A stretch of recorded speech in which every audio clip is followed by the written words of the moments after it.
A girl in a blue gingham dress stares into the swirling chaos of a tornado.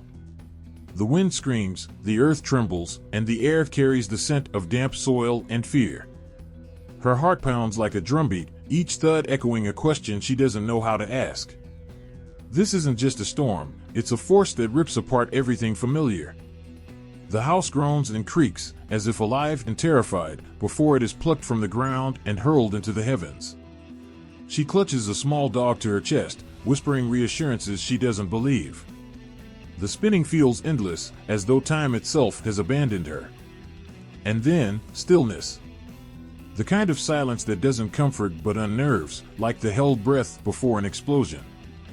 Dorothy steps out, her feet crunching on an unfamiliar surface. The world before her defies every rule she's ever known.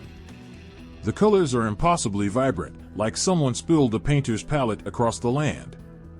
Trees shimmer as if dipped in liquid emeralds. Flowers the size of wagon wheels hum softly, their petals pulsing with gentle light. It feels alive in a way Kansas never did, but there's something off. Like a too sweet candy hiding a bitter center. The people she meets are small, their eyes wide with wonder and weariness. They cheer her arrival, their voices carrying both relief and reverence. She should feel flattered, perhaps even safe, but their joy feels rehearsed, like actors afraid to miss a cue. A part of her wants to run back to the safety of her farmhouse, but the house isn't there, it's crushed beneath her feet, and so is someone else. There's no time to process the enormity of what she's done because a new figure appears, cloaked in shimmering pink. The woman smiles, but her eyes carry the weight of secrets. She points to the gleaming shoes now on Dorothy's feet. They shine like trapped fire, pulsing with a power Dorothy neither understands nor wants. She feels the weight of those shoes, even though they're light as air. Everything about this land feels layered. Every smile hides teeth, every laugh seems borrowed. Dorothy looks to the horizon, where a yellow brick path winds like a serpent through the surreal landscape. She feels it calling her, pulling her forward, though it gives no promises of what lies ahead. Oz doesn't feel like a dream. It feels like a trap. There's something sinister beneath the surface, a wrongness that Dorothy senses but cannot name. Each step she takes brings more questions. Why do these people follow her every move with such intensity? Why does the wizard hide behind a curtain of mystery? And why does power here always seem to come at the expense of someone else? She keeps moving because she has no choice. Standing still feels like surrender, and she cannot let herself be swallowed by the strange beauty of this place.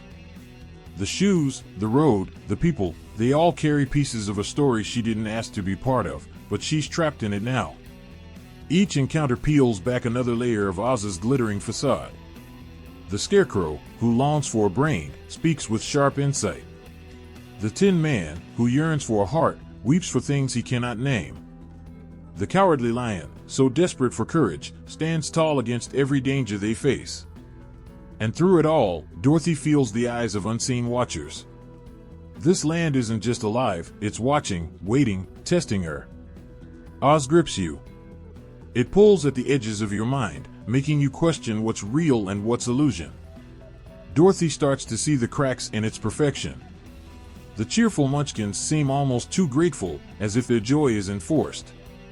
The Wicked Witch's cackle echoes with pain disguised as malice.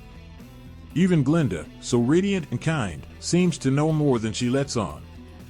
The yellow bricks underfoot are warm, almost comforting, but they radiate something deeper. They feel like a promise and a threat rolled into one. Each step Dorothy takes brings her closer to answers, but those answers feel like they'll demand something from her in return. And still, she walks. What else can she do? She knows the way home isn't as simple as clicking her heels. Nothing about this place is simple. Oz whispers its truths to her, but never loudly enough to be clear. It wants her to figure it out on her own, to earn her way through its puzzles and games.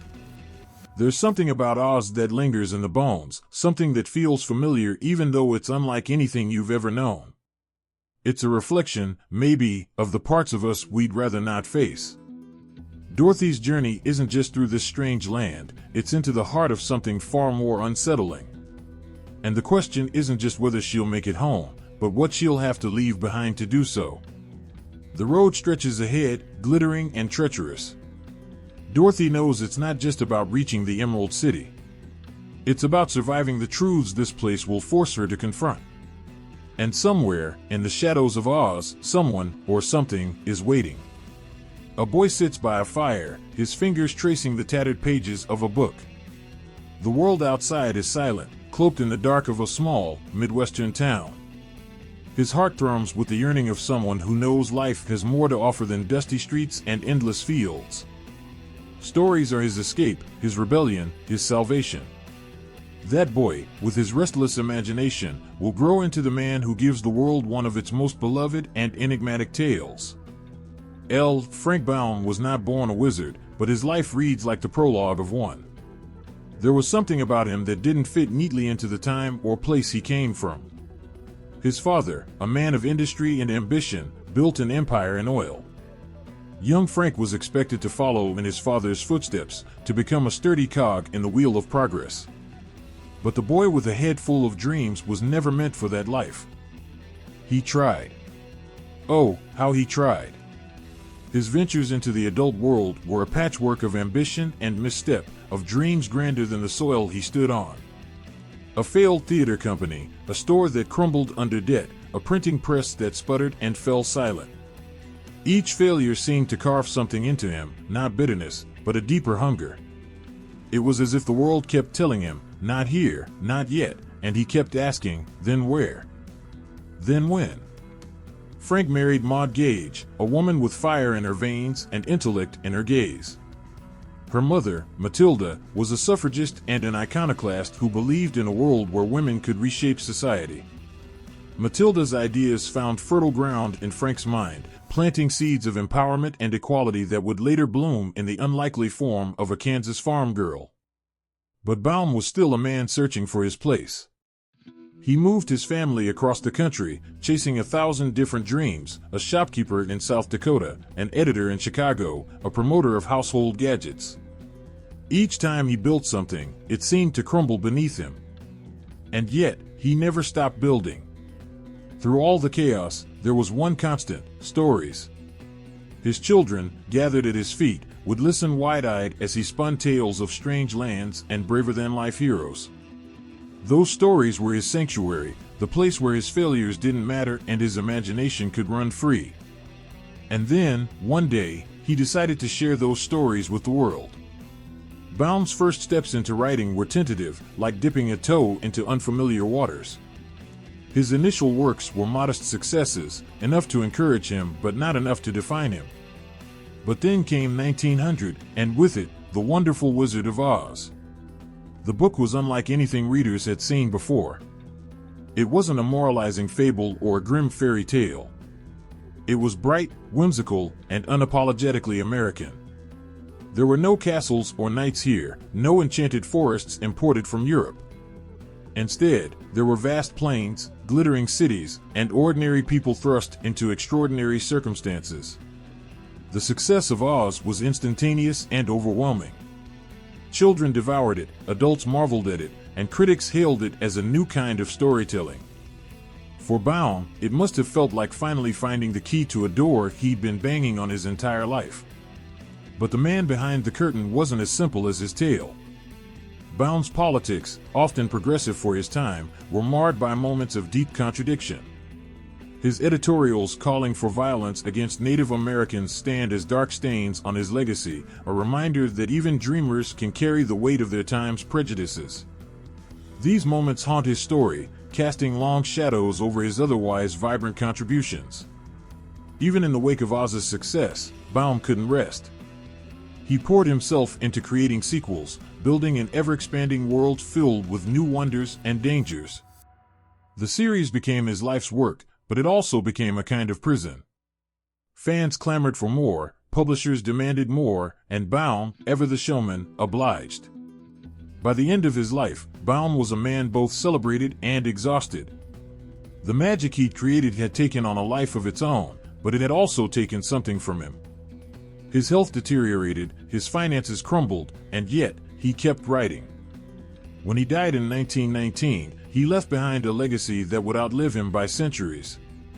But what of the man himself? He was more than his stories, and yet his stories were the truest expression of who he was. Baum was a man who saw the world not just as it was, but as it could be. He was flawed, as all men are, but his flaws only make his triumphs more poignant. His life was a whirlwind of creation and collapse, of dreams that soared and dreams that shattered. And somewhere in that whirlwind, he found the courage to step outside the boundaries of his time and create a world that still captivates ours. The Wizard of Oz wasn't just a story for Baum. It was his way of saying, "This is who I am. This is what I believe in." And if you listen closely, you can still hear his voice echoing in the wind that carries Dorothy's house away. The voice of a man who refused to give up on wonder, even when the world told him to. The air shimmered with ambition, the streets pulsed with the clatter of progress, and the divide between opulence and despair stretched wider with every passing day. The Gilded Age was not just an era, it was a contradiction wrapped in glittering excess. Beneath the golden veneer lay a world of grinding inequality and relentless change. Railroads carved through the land, linking oceans and reshaping the contours of commerce. Steel giants rose into the sky, daring the heavens to touch them. It was an age of invention, a relentless march of machines and ideas that promised a brighter future. Electricity flickered to life, illuminating cities and filling imaginations with endless possibilities. But that light cast deep shadows. For every industrial tycoon who built mansions adorned with gold leaf and marble, there were thousands of laborers breaking their backs in factories, their hands calloused and their lungs blackened. Children toiled in mills, their small bodies pushed to the brink, while families huddled in overcrowded tenements, their dreams crushed under the weight of survival. This was the America Frank Baum lived in, a nation roaring with progress and groaning with inequity. It was a time when fortunes were made and lost overnight, when the glitter of wealth masked the rust beneath. The land of opportunity had become a tightrope, and every step threatened to send the hopeful plummeting into despair. The populist movement emerged as a voice for those left behind in this whirlwind of change. Farmers, crushed by debt and manipulated by railroads and banks, banded together, their voices rising like a storm over the plains. They demanded fairness, railing against the gold standard and the concentration of power in the hands of a wealthy few. To them, the system was rigged, and the promise of America had turned sour. Amid this backdrop, the seeds of Oz were sown. Baum absorbed the tensions of his time, the dreams of ordinary people struggling against extraordinary odds. He saw the divide between the gleaming cities and the forgotten countryside, between those who held power and those who desperately sought it. The yellow brick road could easily have been a path to prosperity, a promise of stability and fairness. But for many, that road was littered with obstacles, high tariffs, unfair loans, and the crushing weight of industrial monopolies. Baum, through his sharp observations and fertile imagination, found a way to channel these struggles into something more, something timeless. The Emerald City sparkled with the promise of a better life, much like the American dream itself. But like the dream, it was often a mirage, a beacon that drew people closer only to reveal its flaws upon arrival. Was the wizard, hiding behind his curtain, a reflection of the tycoons and politicians of the Gilded Age? Men who wielded power but often delivered hollow promises? Even Dorothy, with her simple Kansas upbringing, was a product of her time. She carried the quiet resilience of the Midwest, a region battered by economic hardship and yet stubbornly hopeful. Her journey to Oz mirrored the aspirations of countless Americans who yearned to escape their struggles, only to find that the answers they sought were far more complicated than they imagined. The Gilded Age was a stage where hope and despair danced in equal measure. In its glittering excess, Baum found the perfect canvas for his allegories. Oz was not just a fantasy world, it was a reflection of the world he lived in, a world teetering on the edge of transformation, where the line between hero and villain often blurred. And as the winds of change swept through the country, the same winds that would later carry Dorothy's house to a faraway land, they left behind questions that still linger today. What does it mean to prosper? Who pays the price for progress?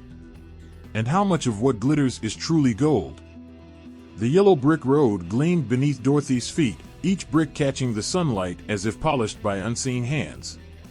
It was beautiful, almost impossibly so, and yet it felt unnatural, like something meant to dazzle the eyes while distracting the heart. Each step carried her closer to answers she didn't fully understand, but the road itself seemed to whisper of promises unfulfilled, of paths designed not to lead but to mislead. The populist movement, rising in the late 19th century, was born from the frustration of those who had walked countless metaphorical yellow brick roads and found them leading only to ruin. Farmers, miners, and laborers, the backbone of a booming industrial America, felt the weight of a system that seemed to favor the wealthy few.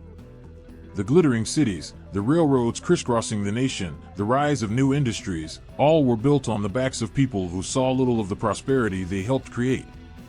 The yellow bricks under Dorothy's feet could have been gold coins, a nod to the bitter battle over currency that defined much of the populist movement.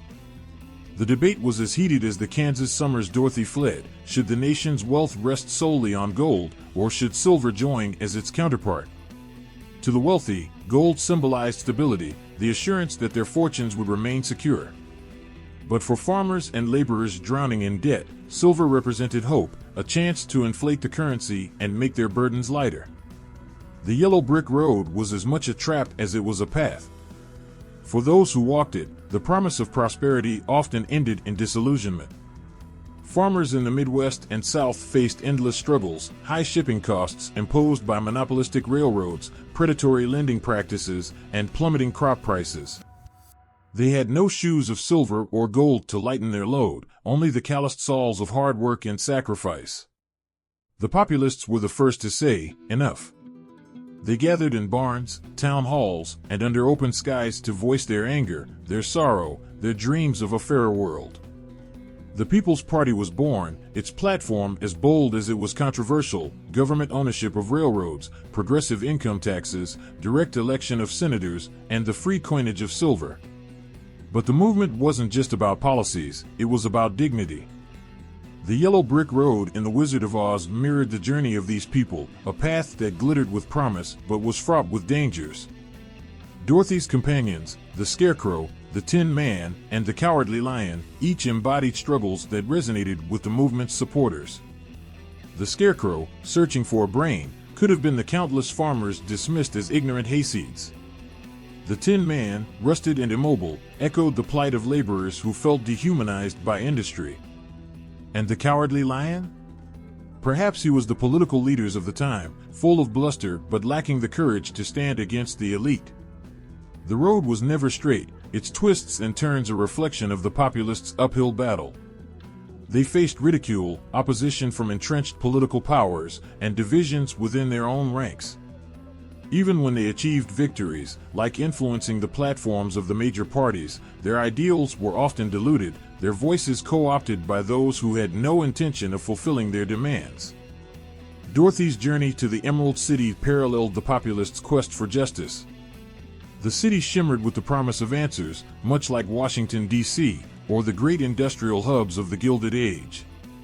But once inside, the wizard, a man of smoke and mirrors, was revealed to be nothing more than an ordinary individual, manipulating those who sought his help. For the populists, the political and economic systems they fought against often felt just as hollow, driven by illusion rather than substance. And yet, Dorothy continued down that road. She faced witches, flying monkeys, and fields of poppies that threatened to lull her into complacency. Much like the populists, she pushed forward, driven not by the certainty of success, but by the sheer necessity of trying. The yellow brick road, much like the movement it symbolized, wasn't just about reaching a destination. It was about the fight itself, the courage to walk a path others feared to tread, the hope that each step might bring change, and the unshakable belief that even a small voice could echo in a land of giants. As Dorothy's journey unfolded, she found that the answers she sought were never truly at the end of the road, but within herself and those who walked beside her.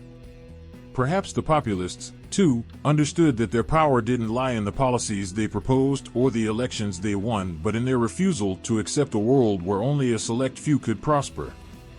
The yellow brick road sparkled, but it was the footsteps of the weary, the brave, and the determined that gave it meaning. It was a path of struggle, of defiance, and of hope, hope that, no matter how gilded the obstacles, the people walking it could still shape their own destiny. The curtain rises, and there he stands, a man shrouded in smoke, his booming voice filling the cavernous hall, every word calculated to inspire awe and obedience. The Wizard of Oz. A figure of power, of mystery, of illusion. But look closer. His magic isn't real. The flames are controlled by levers, the booming voice amplified by hidden mechanisms. Behind the mask is a man, a small, unremarkable man, desperate to maintain the facade. Frank Baum's The Wonderful Wizard of Oz enchanted readers with its whimsical world and unforgettable characters, but the layers beneath its vibrant surface tell a different story. Baum may not have explicitly declared his book a critique of his era, yet the parallels to the political, economic, and social struggles of the Gilded Age are undeniable. This was no simple fairy tale. It was a sly, coded commentary on power, corruption, and the ordinary people caught in their grip. The wizard himself is a riddle, a figure both grand and pathetic. To the people of the Emerald City, he is an all-knowing ruler, the keeper of solutions to their deepest desires. To Dorothy and her companions, he is their last hope, a being who can grant brains, heart, courage, and a way home. But when the curtain is pulled back, the truth is revealed: the wizard is a fraud. He has no magic, no divine insight. He is merely a man who stumbled into a position of power and clings to it with every trick at his disposal. Was the wizard a stand-in for the political and industrial titans of Baum's time? Men like Andrew Carnegie, John D. Rockefeller, and J.P. Morgan wielded immense influence, shaping the nation's economy and policies to their advantage. To the masses, they seemed almost godlike, untouchable figures who held the keys to progress. Yet, like the wizard, their power often rested on manipulation, exploitation, and the illusion of benevolence. The Emerald City itself glows with promise, its streets paved in green, its rulers said to hold the answers to every problem. It is a place of dreams, much like the urban centers of the Gilded Age that drew millions of workers and immigrants with the hope of a better life. But the city's brilliance comes at a cost. Those who enter must wear green-tinted glasses, a subtle but damning critique of a society that forces its citizens to see wealth and prosperity even when the reality is far grimmer. Dorothy and her companions, too, are more than just characters in a fairy tale. They are allegories for the struggles of Baum's time. The Scarecrow, mocked for his lack of brains, reflects the perception of farmers as ignorant and backward, a stereotype perpetuated by industrialists and urban elites. The Tin Man, rusted and immobile, symbolizes the dehumanization of factory workers, whose repetitive, soul-crushing labor left them feeling like hollow machines. The Cowardly Lion, full of bluster but paralyzed by fear, could represent political figures who talked a big game but lacked the courage to stand up for the people they served. Even Dorothy's journey takes on a new meaning when viewed through this lens. Her humble origins in Kansas, a land plagued by drought and hardship, mirror the struggles of farmers in the populist movement. Her quest to return home isn't just about finding her way back, it's about reclaiming a sense of agency in a world that feels increasingly out of her control. The Wicked Witches, with their tyrannical reigns over the East and West, may symbolize the oppressive forces of monopoly and exploitation. The Wicked Witch of the West's water-soluble demise, a foe defeated by something as simple and natural as water, speaks to the latent power of ordinary people to challenge even the most fearsome oppressors. At the heart of it all is the yellow brick road, winding its way through the land with deceptive promise. It beckons Dorothy and her companions onward, but the journey is fraught with peril, and the destination reveals itself to be a hollow illusion. Is this not a perfect metaphor for the gold standard, the central issue of the populist movement? To farmers and laborers, the gold standard represented an oppressive system that glittered with wealth for the elite while leaving the rest struggling to survive. Baum's genius lay in his ability to weave these critiques into a story that children could love and adults could dissect. The vivid imagery and compelling characters distracted from the biting commentary just enough to allow the book to slip past censors and critics. Whether Baum intended it or not, The Wonderful Wizard of Oz became a mirror, reflecting the complexities and contradictions of the Gilded Age. Yet, For all its layers, the story never preaches. It doesn't point fingers or demand revolution. Instead, it offers a quiet truth that the real magic isn't in wizards or witches or glittering cities. It's in the courage of a girl who refuses to give up, the resilience of a man of straw, the compassion of a hollow man, and the determination of a lion who learns to roar. And when Dorothy clicks her heels together, returning to the gray plains of Kansas, she doesn't find despair. She finds home. Perhaps that's Bound's ultimate critique, that in a world of false promises and glittering facades, the greatest power lies in the simple, unshakable belief that we already hold the answers we seek. The world of Oz began with a simple, shimmering path and a girl's earnest quest to find her way home. But what started as a single story unfolded into a vast, multifaceted tapestry of imagination. Over time, Bound's Oz transformed from a singular magical land into a dynamic, evolving realm, a place that mirrored human complexities, challenged societal norms, and invited readers to reimagine what a fairy tale could truly be. Each successive book in the series peeled back layers of the Land of Oz, revealing its intricacies and contradictions. Bound expanded its geography, its people, and its politics, crafting a world as alive as it was fantastical. He gave Oz depth, a place not bound by the conventions of the real world but influenced by its shadows. The second installment, The Marvelous Land of Oz, introduced the rightful ruler of Oz, Princess Ozma. Her journey to reclaim her throne wasn't just a classic tale of rightful leadership, it was laced with subversive themes. Ozma's transformation from a boy named Tip into a girl marked one of Bound's boldest moments, quietly challenging the rigid gender norms of his time. This was not merely a plot twist, it was a testament to identity as fluid, complex, and deeply personal, a message far ahead of its time. As the series progressed, Bound's storytelling became richer and more layered. Ozma of Oz brought Dorothy back to a different kind of adventure, one where the stakes felt more personal. The introduction of the Gnome King as a villain grounded the fantastical conflicts in the greed and territorialism that mirrored human flaws. Even the talking chicken, Billina, became a voice of sharp wit and practical wisdom, a reminder that strength comes in unexpected forms. Bound's Oz wasn't just a land of whimsy, it was a society, complete with its own rules, governance, and hierarchies. By the time readers reached the Emerald City of Oz, the idyllic nature of Oz was tested. Bound introduced the Shaggy Man and his quest for love, balancing comedic escapades with undertones of loneliness and longing. The book culminated in a dire threat from the Gnome King's army, emphasizing that even a land as magical as Oz wasn't immune to invasion or destruction. But Bound's greatest achievement was his refusal to let Oz stagnate. With each book, the realm became more inclusive, populated by beings that defied conventional archetypes. The Patchwork Girl, made of rags and stitching, symbolized creativity and individuality. TikTok, the Mechanical Man, was a precursor to modern explorations of artificial intelligence and the nature of consciousness. These characters weren't mere sidekicks, they challenged readers to see value and humanity in what others might overlook or dismiss.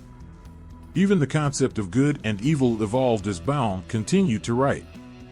The wicked witches of the first book were clear antagonists, their cruelty uncomplicated. But as the series expanded, morality became more nuanced. Characters like Glinda, the Good Witch of the South, and the Gnome King were no longer simple foils, they revealed layers of motivation, showing that even in a magical realm, choices were rarely black and white. The Land of Oz itself became a reflection of Bound's shifting views. Originally an isolated kingdom, it grew into a universe interconnected with other lands and realms. Bound's imagination pushed the boundaries of what his audience expected. He explored underwater kingdoms, lands of animate China figurines, and even an ethereal land where everything, including the sky, was alive. Oz was not merely a setting, it became a living, breathing character. However, as Oz expanded, so did the questions it raised about escapism and reality. Bound often wrestled with the role of fantasy in an increasingly modern world. In the Emerald City of Oz, the Wizard and Glinda take drastic action, sealing Oz off from the rest of the world. This act protected its inhabitants from outside threats, but also symbolized a retreat from the complexities of real life. It was a bittersweet move, suggesting that even in fiction, true utopias were impossible to sustain. Readers also saw Baum himself evolve through the pages. His early optimism gave way to more bittersweet narratives, reflecting the struggles of his own life, from financial hardships to the weight of sustaining the Oz franchise. Yet, despite these challenges, Baum never let Oz become a place of despair. It remained a land where courage, kindness, and imagination triumphed, even in the face of overwhelming odds. By the time Baum penned his final Oz book, Glinda of Oz, his health was failing. The story carried a sense of finality, a farewell to the land he had created. It was a tale of peace, where Dorothy and Ozma worked together to resolve conflicts without violence. Even in his last moments as Oz's chronicler, Baum held onto the belief that harmony was achievable, that the world, magical or not, could always strive for something better. Baum's Oz series wasn't just an expansion of a beloved story, it was a testament to the limitless possibilities of the human imagination. Through its evolution, Oz became a mirror of the world's beauty and its flaws, a place that embraced change and complexity. Baum gave readers not just a magical land to escape to, but a lens through which to see their own world anew. A shimmering field of poppies stretches endlessly, their crimson blooms heavy with sleep-inducing power. An emerald city gleams on the horizon, its brilliance casting an almost blinding allure. A pair of silver shoes glint with every step, holding the secret to home. In The Wonderful Wizard of Oz, every image carries weight, every symbol whispers a deeper truth. Frank Baum didn't just craft a fantastical world, he built one that spoke in layers, using vibrant symbols to capture emotions, societal struggles, and human truths that words alone could not convey. The poppies are the first to ensnare the imagination, a field so beautiful and serene it becomes dangerous. Dorothy and her companions stumble upon it on their way to the Emerald City, only to find that the flower's fragrance lulls them into a paralyzing sleep. Beauty here is deceptive, a silent threat that tempts travelers into surrendering their journey. For the industrial world of Baum's time, the poppies might have symbolized the growing influence of addiction and indulgence, whether in substances like opium, which ravaged lives in the late 19th century, or in the numbing comforts of wealth and luxury. And then there's the Emerald City itself, a place of wonder and wealth, radiating an almost divine allure. But as Dorothy and her friends approach, they're handed glasses that tint their vision green. This small detail, easy to overlook, reveals the city's secret: its glory isn't real. The green hue, a metaphor for money and power, distorts everything. Baum's Emerald City becomes a biting critique of the Gilded Age, a time when glittering facades masked corruption and greed. The green glasses force the people of Oz to view the city as magnificent, but in truth, they're blinded by their own illusions. The silver shoes, changed to ruby slippers in the iconic 1939 film, are one of the story's most enduring symbols. In Baum's original tale, the shoes symbolize more than magic. They hold the power to transport Dorothy home, a simple solution to her arduous journey. Some see the silver shoes as a nod to the populist movement's advocacy for the free coinage of silver. On the yellow brick road, which many interpret as a representation of the gold standard, the silver shoes become a quiet argument for the overlooked power of common people, the very thing that could break the cycles of hardship and inequality. The Scarecrow, Tin Man, and Cowardly Lion embody symbols so poignant they feel alive. The Scarecrow, with his head of straw, reflects the stereotype of the ignorant farmer, an image perpetuated during Baum's time. Yet, throughout the story, the Scarecrow demonstrates wisdom, quick thinking, and leadership. His journey is a powerful symbol of underestimation and self-discovery, a reminder that intelligence isn't always found in formal education or outward appearances. The Tin Man, rusted and lifeless in the forest, aches for a heart. His stiff, metallic form is more than a physical state, it's a representation of the mechanization of labor and the toll it takes on humanity. The industrial workers of Baum's era, bound to factories and machines, often felt their souls eroding under the relentless grind of progress. The Tin Man's longing for a heart speaks to this loss of humanity and the hope for something deeper than productivity and efficiency. The Cowardly Lion, roaring with bravado but trembling with fear, symbolizes a paradox of strength. Many believe he represents William Jennings Bryan, a key figure in the populist movement, whose fiery speeches and leadership inspired many but whose perceived lack of political courage ultimately hindered him.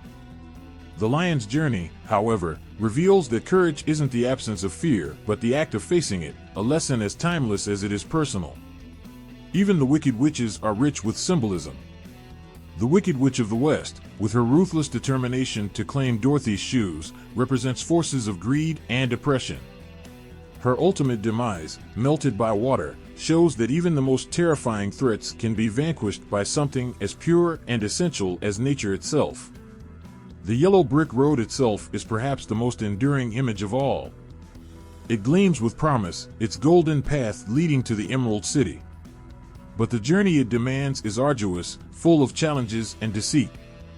For many, the road represents the lure of material wealth, the promise of prosperity under the gold standard. Yet, just like the Emerald City, its brilliance hides the struggles and sacrifices required to follow it. Baum's use of color throughout Oz adds another layer to the symbolism. The gray, barren Kansas from which Dorothy hails stands in stark contrast to the vibrant hues of Oz.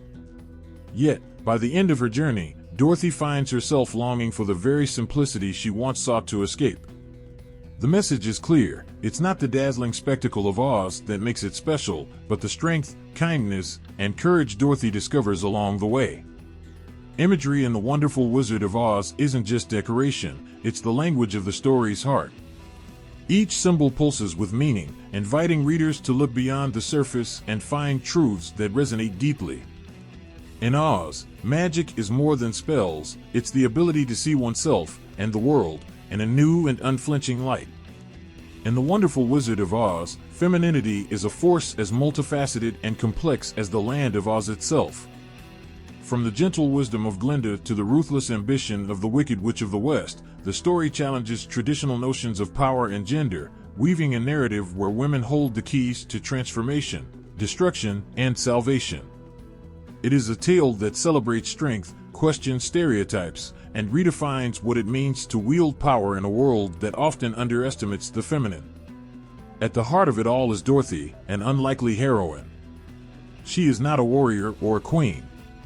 She doesn't possess magical powers or royal lineage. Yet, she drives the story forward with a mix of determination, kindness, and unyielding courage. Dorothy's power lies in her humanity, her ability to inspire loyalty and trust in others. She stands as a quiet rebuke to the idea that strength is loud or violent. Her journey is not about conquering, it's about understanding, resolving conflict, and finding her way back to where she belongs. Dorothy's agency is striking, especially given the time in which Baum wrote her. In an era where women's roles were often confined to the domestic sphere, Dorothy embodies independence and resilience. She does not wait to be rescued. Instead, she takes charge, leading her companions through perilous terrain and facing threats head-on. Her actions speak to the possibility of female leadership that is empathetic yet resolute, a vision that still resonates today. Opposite Dorothy is the Wicked Witch of the West, a character who has become synonymous with the archetype of evil. But her story, when stripped of its theatrical villainy, reveals a different narrative about femininity and power. The witch is ambitious, commanding legions of Winkies and flying monkeys, and ruling with an iron fist. Her obsession with the magical silver shoes symbolizes a relentless pursuit of control, a hunger often vilified in women throughout history. The Wicked Witch's portrayal reflects societal fears of powerful women. She is solitary, feared, and defined by her insatiable desires. Yet, her power is fragile, undone by something as simple and life-giving as water. This vulnerability raises questions about the precariousness of female authority in a world that often seeks to undermine it. The witch's demise feels both triumphant and tragic, a cautionary tale about the cost of wielding power in a way that isolates rather than uplifts. In contrast, Glinda the Good Witch of the South embodies a softer, more traditional form of femininity. She is graceful, benevolent, and wise. But her power is no less formidable. Glinda doesn't dominate, she guides. She provides Dorothy with the knowledge she needs to succeed but allows her to make her own choices. Glinda's approach to power is nurturing rather than controlling, a model of leadership that prioritizes empowerment over coercion. The tension between Glinda and the Wicked Witch highlights a dichotomy often imposed on women. They are expected to be either nurturing or ruthless, paragons of virtue or symbols of vice. Baum's narrative doesn't fully escape this binary, but it offers glimpses of a more nuanced understanding. Dorothy, as the story's protagonist, bridges these extremes.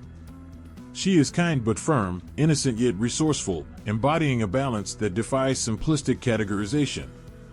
Even the secondary female characters in Oz add depth to this exploration. Princess Ozma, introduced later in the series, complicates the narrative further. Born as a boy and transformed into a girl, her character challenges gender norms outright, embodying a fluidity that feels radical even today.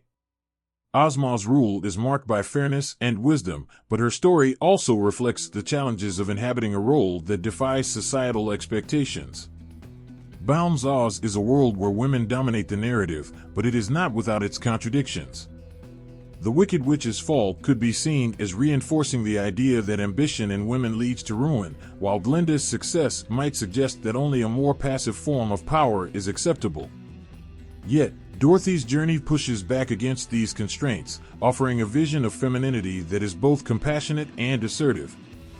The male characters in Oz, by contrast, are often depicted as incomplete or dependent on the guidance of others. The Scarecrow longs for brains, the Tin Man for a heart, and the Cowardly Lion for courage. Their quests are fulfilled not by male mentors or kings, but through their journey with Dorothy. Even the Wizard, a supposed figure of great power, is revealed to be a fraud, an ordinary man hiding behind a curtain. The story subtly suggests that traditional models of male authority are flawed, requiring a new paradigm that embraces collaboration and emotional intelligence. The silver shoes, central to the story's climax, serve as a powerful symbol of feminine agency. They are coveted, fought over, and ultimately the key to Dorothy's return home. That Dorothy holds this power throughout her journey, unknowingly walking with the means to solve her greatest problem, reflects a profound truth: women often possess strength and potential they are taught to overlook. Baum's portrayal of femininity in Oz is both progressive and imperfect.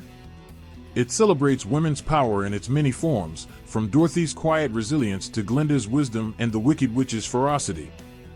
But it also wrestles with the societal fears and limitations placed upon that power. The result is a story that feels alive with tension, a kaleidoscope of possibilities that invites readers to question, challenge, and reimagine what it means to be powerful and what it means to be a woman. Through Dorothy's eyes, we see that true strength doesn't come from dominance or deception, but from the courage to face the unknown, the heart to care for others, and the wisdom to find one's own way home. The tale of Dorothy and her companions is more than just a journey through a magical land. It is a reflection of the very spirit of American mythmaking, a tradition steeped in both optimism and realism, idealism and struggle. From the first moments of the story, Baum weaves a narrative that both fits into and subverts the long-standing American tradition of mythmaking. The Land of Oz becomes a canvas on which America's deepest hopes, fears, and values are projected, offering readers not just an escape, but an opportunity to examine their own identity and the cultural forces at play in their lives. In America, myth has always been a tool for forging identity, both individual and national. The myths of the American frontier, with their rugged pioneers and vast, untamed landscapes, are deeply intertwined with the national consciousness. These myths glorified self-reliance, individualism, and the pursuit of happiness, all while masking the darker side of conquest, displacement, and inequality. Baum's Oz taps into these same ideals but reveals their complexities, showing the tension between the dream of limitless possibility and the reality of societal constraints. At the heart of American mythmaking is the notion of the hero's journey, a narrative that speaks to the American belief in self-determination and the transformative power of struggle. Dorothy, much like the classic American hero, embarks on a quest for something greater, her way home. But her journey, like that of many American stories, isn't just about physical travel. It's about understanding herself and the world she inhabits.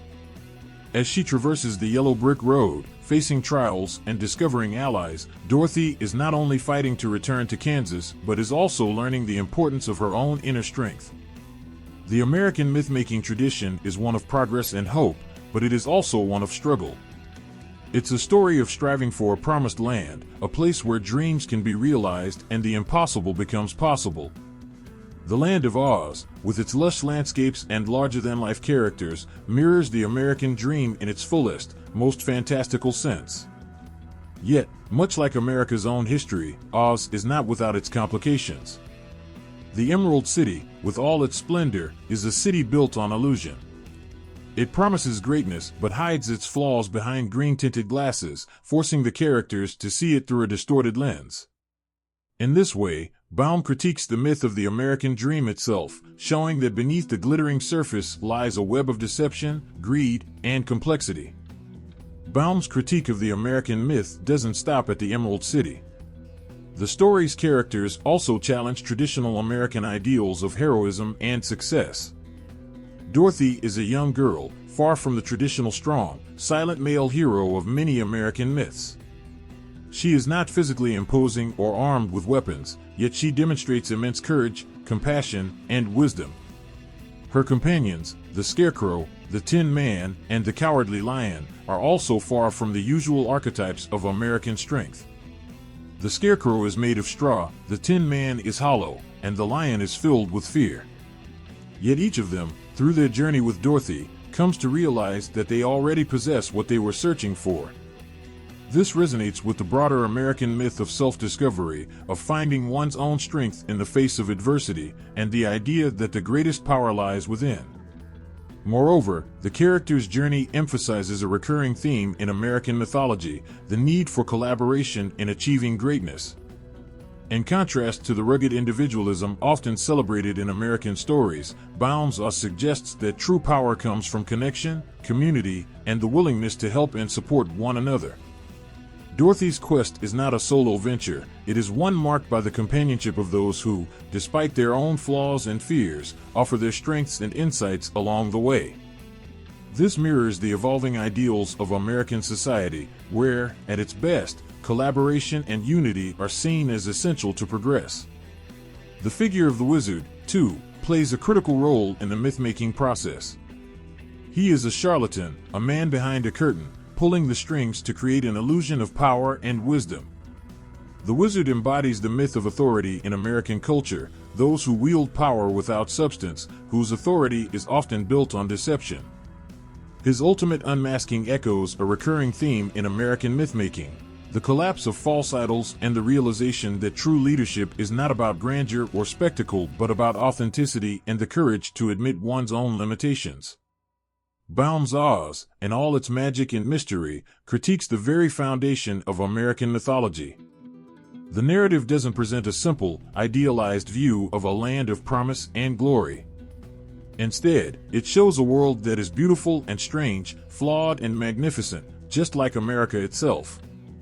It acknowledges that the pursuit of a dream, whether personal or national, is fraught with difficulty and deception, but it also offers hope that through perseverance, cooperation, and self-awareness, individuals can achieve greatness. The American myth-making tradition is deeply entwined with the idea of reinvention, of creating something new out of the old, of forging a path where none existed before. Baum's Oz plays with this theme, blending the old with the new, tradition with subversion. Oz is a place where anything can happen, where the rules of reality bend and break, where imagination is the only limit. But in the end, the Land of Oz is not about escaping the real world, it's about confronting it with new eyes. The lesson for Dorothy, and for readers, is that the true power to change the world, to shape destiny, lies not in magic or outside forces, but within each individual's capacity to grow, to change, and to confront the illusions that bind them. In many ways, The Wonderful Wizard of Oz serves as both a product and a critique of the American myth-making tradition. It celebrates the dream of possibility, of overcoming obstacles, and of finding one's true self. But it also questions the price of that dream, urging readers to look beyond the surface and recognize the deeper, sometimes painful truths that lie beneath the glittering facade. And in that, It becomes a timeless reflection of the American spirit, full of ambition, complexity, and the ever-present hope that we can be better than we were yesterday. The Emerald City stands like a gleaming jewel on the horizon, a beacon of hope that promises a world of beauty, prosperity, and perfection. Its towering spires sparkle in the sunlight, drawing Dorothy and her companions toward it with the promise of all they desire: brains, heart, courage, and a way home. But as they approach, something shifts. The gleaming facade becomes less enticing, and the city's beauty reveals itself as an illusion. Behind the emerald glow lies the complex, often harsh truth about the pursuit of utopia, a truth that bound subtly, but powerfully, explores in The Wonderful Wizard of Oz. In the story, the Emerald City is everything one could wish for. Its streets are lined with sparkling jewels, its people adorned in the finest clothing, and its ruler, the wizard, commands immense power. But just like the gilded promises of utopia throughout history, its brilliance hides its flaws. The citizens of the Emerald City wear green glasses, which distort their vision and mask the true nature of their surroundings. This clever detail is a commentary on the way people are often seduced by illusions of perfection, refusing to see the cracks beneath the surface. In Bound's Oz, the emerald glow symbolizes a distorted vision of wealth, power, and success, the very ideals that can blind people to the flaws in their society, their leaders, and themselves. When Dorothy and her friends finally meet the wizard, they find not a magnificent, all-knowing sorcerer, but a frail, ordinary man hiding behind a curtain. The revelation is a powerful critique of the illusion of authority and control. The wizard represents the false promise of utopia, a system or leader that seems capable of solving all problems but is ultimately powerless and human. The truth, Bound suggests, is that the world we live in is far from perfect, and the people who promise to lead us to greatness are often just as flawed as the rest of us. The Emerald City, while outwardly dazzling, is built on this deception. It thrives on appearances, not reality, and those who live within it are trapped in their own false beliefs. The allure of the Emerald City mirrors the allure of utopia itself, a world that promises to solve all our problems, offer us everything we've ever wanted, and grant us peace and happiness. But, as Dorothy's journey reveals, the search for utopia is fraught with danger and disappointment. The road to the Emerald City is long and challenging, full of obstacles and missteps. It is only through overcoming these trials that Dorothy and her companions come to understand the truth about themselves and their desires. Along the way, they learn that the qualities they seek, brains, heart, courage, are already within them, and they don't need a magical city to give them what they already possess. The Emerald City also represents the seductive nature of materialism, where the pursuit of wealth, success, and status can cloud our judgment and distort our priorities. The inhabitants of Oz, with their green-tinted glasses, live in a world of excess and illusion, obsessed with appearances and outward displays of wealth. They are consumed by the superficiality of their society, blind to the true meaning of happiness and fulfillment. This mirrors the growing materialism of the Gilded Age, when the glitter of wealth and progress often obscured the struggles of the common people, who were left behind in the rush to build an idealized, prosperous world. Bound's message about utopia is clear: it is a dangerous myth, an unattainable dream that distracts us from the real work of living with honesty, integrity, and self-awareness. The pursuit of perfection often leads to disillusionment and dissatisfaction, as the reality of the world can never live up to the fantasy. The journey through Oz, with its trials, tribulations, and moments of growth, emphasizes the importance of embracing imperfection. Utopia, in the end, is not a place or a state of being. It is a process of self-discovery and the courage to confront life as it is, without the need for illusion or false promises. As Dorothy and her friends leave the Emerald City behind, the narrative makes an important shift. The true lesson of the story is not about finding the perfect place or achieving some unattainable ideal. It is about recognizing the power within ourselves and understanding that home, in its truest sense, is not a physical location but a state of being. The Emerald City may have glittered with promise, but it was not the place where Dorothy truly found her way. It was on the journey itself, through the forest, over the hills, and across the road, that she discovered the strength and wisdom she needed to return home. In Baum's world, the Emerald City is not just a physical location, but a symbol of humanity's perennial yearning for something better, something more. It's a dream of perfection, where pain, struggle, and loss do not exist. Yet, Baum's story reveals that this dream, like the Emerald City, is an illusion. What truly matters is not the pursuit of an unattainable ideal, but the journey we undertake and the personal growth we experience along the way. The Emerald City, in all its splendor, is a reminder that the allure of utopia is a powerful force, one that can blind us to the beauty and strength already present in our lives. It challenges us to reconsider the very nature of happiness and fulfillment, urging us to stop chasing after a perfect world and instead, learn to appreciate the one we have. In the end, the story of Oz is not just about the search for home, but about the deeper understanding that home is where we are truly ourselves, free from the illusions that often hold us captive. Dorothy's journey through Oz is not merely the stuff of fairy tales, it is a hero's quest, one that mirrors the struggles, discoveries, and triumphs that define the human experience. Her adventure, full of fantastical creatures, magical challenges, and self-revelation, is a journey that begins with a longing to escape the mundane and ends with the profound realization that what she sought was always within her. But, like any hero's journey, her path is fraught with hardship, and it is through these trials that she uncovers the strength she never knew she had. It begins in the quiet, unremarkable landscape of Kansas, a place filled with dust and despair. Dorothy's yearning for something more is palpable. She dreams of a land where everything is vibrant and alive, a place that contrasts sharply with the bleakness of her reality. Somewhere over the rainbow, she sings, hoping for escape, for adventure, for change. Her longing for a better world is relatable to anyone who has felt trapped in the routine of life, wishing for a chance to break free and discover something extraordinary. When the tornado strikes, lifting her away to the magical land of Oz, her quest begins. From the moment Dorothy's house lands in the vibrant land of Oz, the narrative shifts from the familiar to the fantastical, marking the first step in her transformation from ordinary girl to extraordinary hero. The land she arrives in is strange and unfamiliar, a place that holds both danger and wonder. It is here, among the talking animals, the enchanted trees, and the wicked witches, that Dorothy learns the first crucial lesson of her quest: everything is not as it seems.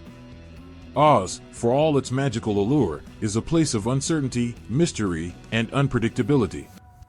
The road ahead is fraught with danger, but it is also the only path that will lead her back to where she belongs. The yellow brick road, the literal and metaphorical path that Dorothy follows, is the central symbol of her journey. It is bright and clear at first, leading her toward the Emerald City where she believes all answers will be found. But the road is not as simple as it seems. Along the way, Dorothy encounters the Scarecrow, the Tin Man, and the Cowardly Lion, three companions who, like her, are searching for something they believe they lack: intelligence, heart, and courage. These characters are not just allies in her quest, they are reflections of Dorothy herself. Each one represents an aspect of her inner world, the parts of herself she has yet to fully realize or accept. In them, she finds the courage to face her own fears, the empathy to understand others' pain, and the wisdom to recognize that what she seeks is already within her. The trio of companions mirrors the traditional hero's circle. Each one has a quest of their own, but they all converge on the same goal: to find a way home. For Dorothy, home represents safety and stability, but it also symbolizes the place where her true power lies. She doesn't realize this at first, believing that the wizard holds the key to her return. But as she and her companions draw closer to their goal, it becomes clear that their journey is less about reaching a specific place and more about the personal transformation each of them undergoes. Dorothy's journey teaches her that home is not a physical location but a state of being, one that exists in the heart and mind. The wizard, at first, seems to hold the answers, offering the promise of magic and power that could solve all their problems. But the wizard, like many figures of authority, is revealed to be a fraud, a man who has no real magic but instead relies on illusions and trickery to maintain control. The realization is a pivotal moment in Dorothy's quest, for it forces her to confront the fact that the answers she seeks are not external but internal. The wizard, with all his pomp and grandeur, is nothing more than a projection of her own hopes and fears. When he reveals that the magic to return home has always been in Dorothy's hands, she learns that the most important lesson of the hero's journey is one of self-discovery. The climax of Dorothy's journey, her ultimate return to Kansas, is not just a literal homecoming. It is a return to herself, to the understanding that she possesses the strength, intelligence, and courage she has been searching for all along. The power she thought she needed from the wizard was never in the wizard at all, it was within her all the time. The magic slippers, which Dorothy never fully understood at first, are the key to her transformation. They are the manifestation of her inner power, and once she accepts that she is the one who has the ability to shape her own fate, she is able to return home, not as the innocent girl who left, but as a woman who has found her true self. Dorothy's journey is a powerful allegory of growth, resilience, and self-reliance. She begins her quest as a naive child, longing for something more, something better. But by the end of her adventure, she emerges as a fully realized hero, one who has learned the value of empathy, courage, and self-acceptance. Her journey is a mirror for all of us, reflecting the universal struggles of growing up, finding our way, and discovering that the power to shape our own destinies lies within us, not in external forces. The hero's journey is a universal narrative, one that transcends cultures, time periods, and individual experiences. Dorothy's story, though set in the fantastical world of Oz, is grounded in the very human experiences of longing, doubt, and transformation. Her path is not one of easy victories or magical solutions, but one of self-discovery and inner strength. As she learns to face her fears, trust her instincts, and embrace her own power, she becomes a hero not just in Oz, but in her own life. By the time Dorothy clicks her heels together and returns home, she has completed her transformation. Her quest was not about seeking something outside herself, it was about finding the strength to face the challenges of life with confidence, wisdom, and love. Her return to Kansas is not a retreat, but a triumphant return to herself. The real magic, as she discovers, is not in the slippers, the wizard, or the road she traveled, but in the courage to find her way, and to realize that the answers to life's greatest questions lie within. The Wizard of Oz, in all his grandeur and mystery, is a figure who stands at the crossroads between illusion and reality. For much of Dorothy's journey, he is presented as a beacon of hope, the one who holds the key to their desires, brains, heart, courage, and a way home. But as the story unfolds, the wizard reveals himself to be far more complex than the benevolent guide that Dorothy and her companions expect. He is not the wise and powerful figure they envision, but a charlatan, a trickster, pulling the strings behind a curtain. Yet, even in his deception, he plays a pivotal role in guiding Dorothy and her friends toward their true selves. At first glance, the wizard appears to embody the archetype of the wise old guide, a figure who holds the knowledge and power to lead the hero on their journey. His Emerald City seems to be the ultimate destination, the place where all solutions will be found.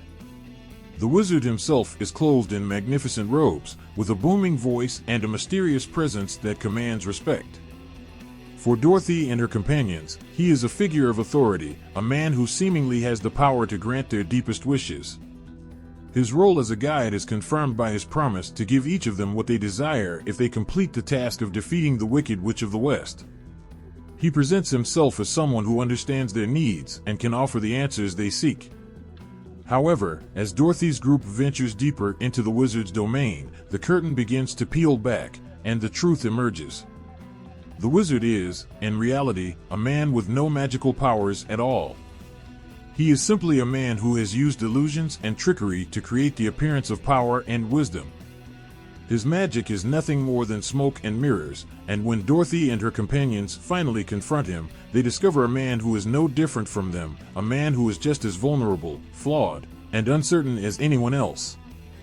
This revelation aligns him with the archetype of the trickster, a character who is deceptive, playful, and often manipulative. But while the trickster archetype is often associated with mischief and chaos, the wizard's trickery serves a deeper, more redemptive purpose. The wizard's role as a trickster is not one of malicious intent, but rather a means of forcing Dorothy and her companions to confront their own misconceptions about power and self-worth. He provides them with a test, a challenge that forces them to realize that they have been seeking external solutions to internal problems. Throughout their journey, each of Dorothy's companions believes they are lacking something essential. The Scarecrow needs brains, the Tin Man needs a heart, the Lion needs courage, and Dorothy needs a way back home. The Wizard, in his trickery, pushes them to understand that these qualities were never lacking in the first place. The Scarecrow's cleverness, the Tin Man's compassion, and the Lion's bravery were all present within them, waiting to be acknowledged. In this way, the Wizard acts as an unwitting catalyst for self-realization. He forces his visitors to look beyond surface-level solutions and dig deeper into their own hearts and minds. By exposing the illusion of his power, the Wizard challenges the notion that external forces, whether they be people, places, or objects, can provide true fulfillment. He pushes each character to find their own answers, to rely on their inner strength rather than looking for a magical figure to save them. The Wizard's trickery is not a deception meant to harm, but a means of awakening. In the end, his manipulation leads to one of the most important lessons in the story, that real power lies within the individual, not in the hands of an external authority. Despite his trickster tendencies, the Wizard is not entirely devoid of benevolence. When he finally admits his lack of real power, he does not abandon Dorothy and her companions. Instead, he gives them what they need in the form of symbolic gifts. The Scarecrow receives a diploma, the Tin Man a heart-shaped clock, and the Lion a medal of courage. These gifts, though not magical in the traditional sense, are profound symbols of the qualities they already possess. The Wizard's act of gifting them these items is his way of affirming their growth and self-discovery, even if he does not fully understand the depth of their transformation. In a way, the Wizard's role mirrors the challenges we face in real life when we seek external solutions to internal problems. We often look to figures of authority, to experts, or to systems of power, hoping they will provide the answers we need. But more often than not, we discover that the real answers lie within us, in our own abilities, resilience, and inner wisdom. The Wizard's trickery is a reflection of the false promises that the world often offers us, while his eventual acknowledgement of his own limitations serves as a reminder that true guidance comes not from figures of authority but from self-awareness and growth. Ultimately, the Wizard embodies the duality of the trickster archetype, deceptive and playful, yet benevolent and ultimately transformative. His trickery is not an act of malice, but a necessary challenge that leads Dorothy and her companions to their own self-realization. While he may not possess the magic they expect, he offers them something far more valuable, the realization that they have always had the power to change their own lives. In the end, the Wizard is not the one who saves them, they save themselves. And in that, his role as both a trickster and a benevolent guide is fulfilled. The Wicked Witches of Oz are more than just villains, they are symbols of power, fear, and the complex interplay of good and evil that has echoed throughout history. From the wickedness of the Wicked Witch of the West to the more sympathetic portrayal of the Wicked Witch of the East, the witches represent a deep, cultural understanding of how power can corrupt and how fear can shape our perception of the world. But their story doesn't start in Oz. The archetype of the Wicked Witch has been present throughout history, evolving in different forms as societies grappled with the idea of female power, rebellion, and the ways in which authority is challenged. The concept of the Wicked Witch has ancient roots, extending back through mythology and folklore. In early cultures, witches were often women who possessed knowledge that was feared and sometimes revered. In European traditions, witches were typically women who defied societal norms. They were often associated with pagan practices, healing, or magic, which in the Christianized world was perceived as dangerous and threatening. The witch was portrayed as a cunning, deceptive figure, often in league with dark forces. This image of the witch as a woman with evil intentions was central to the witch hunts of the Middle Ages, where thousands of women were accused of witchcraft and executed. These women, however, were not always evil. They were often scapegoats for a society that feared their power, independence, and knowledge. In The Wonderful Wizard of Oz, Baum taps into these age-old fears but reinterprets the archetype of the Wicked Witch through a lens of social commentary. The Wicked Witch of the West, with her green skin, wicked cackle, and evil demeanor, is the embodiment of everything society feared about women who wielded power. She controls an army of flying monkeys, manipulates the forces of nature, and is the ultimate antagonist to Dorothy's quest. But while she seems to be an incarnation of pure evil, Baum subtly critiques the very notion of villainy and questions whether the witch's actions are truly evil, or simply the response to a world that seeks to suppress her. The Wicked Witch of the West can be seen as a reflection of the societal fear of women who assert their own authority. In the late 19th century, when The Wonderful Wizard of Oz was written, women were still largely confined to the domestic sphere and were often punished for stepping outside of that role. The witch, who defies traditional gender roles, becomes a symbol of rebellion, a challenge to the patriarchy. She is powerful, independent, and unashamed of her strength, yet these very qualities make her the object of hatred and fear. In Baum's world, the witch is not inherently evil, she is merely a woman who embodies traits that society does not understand or accept.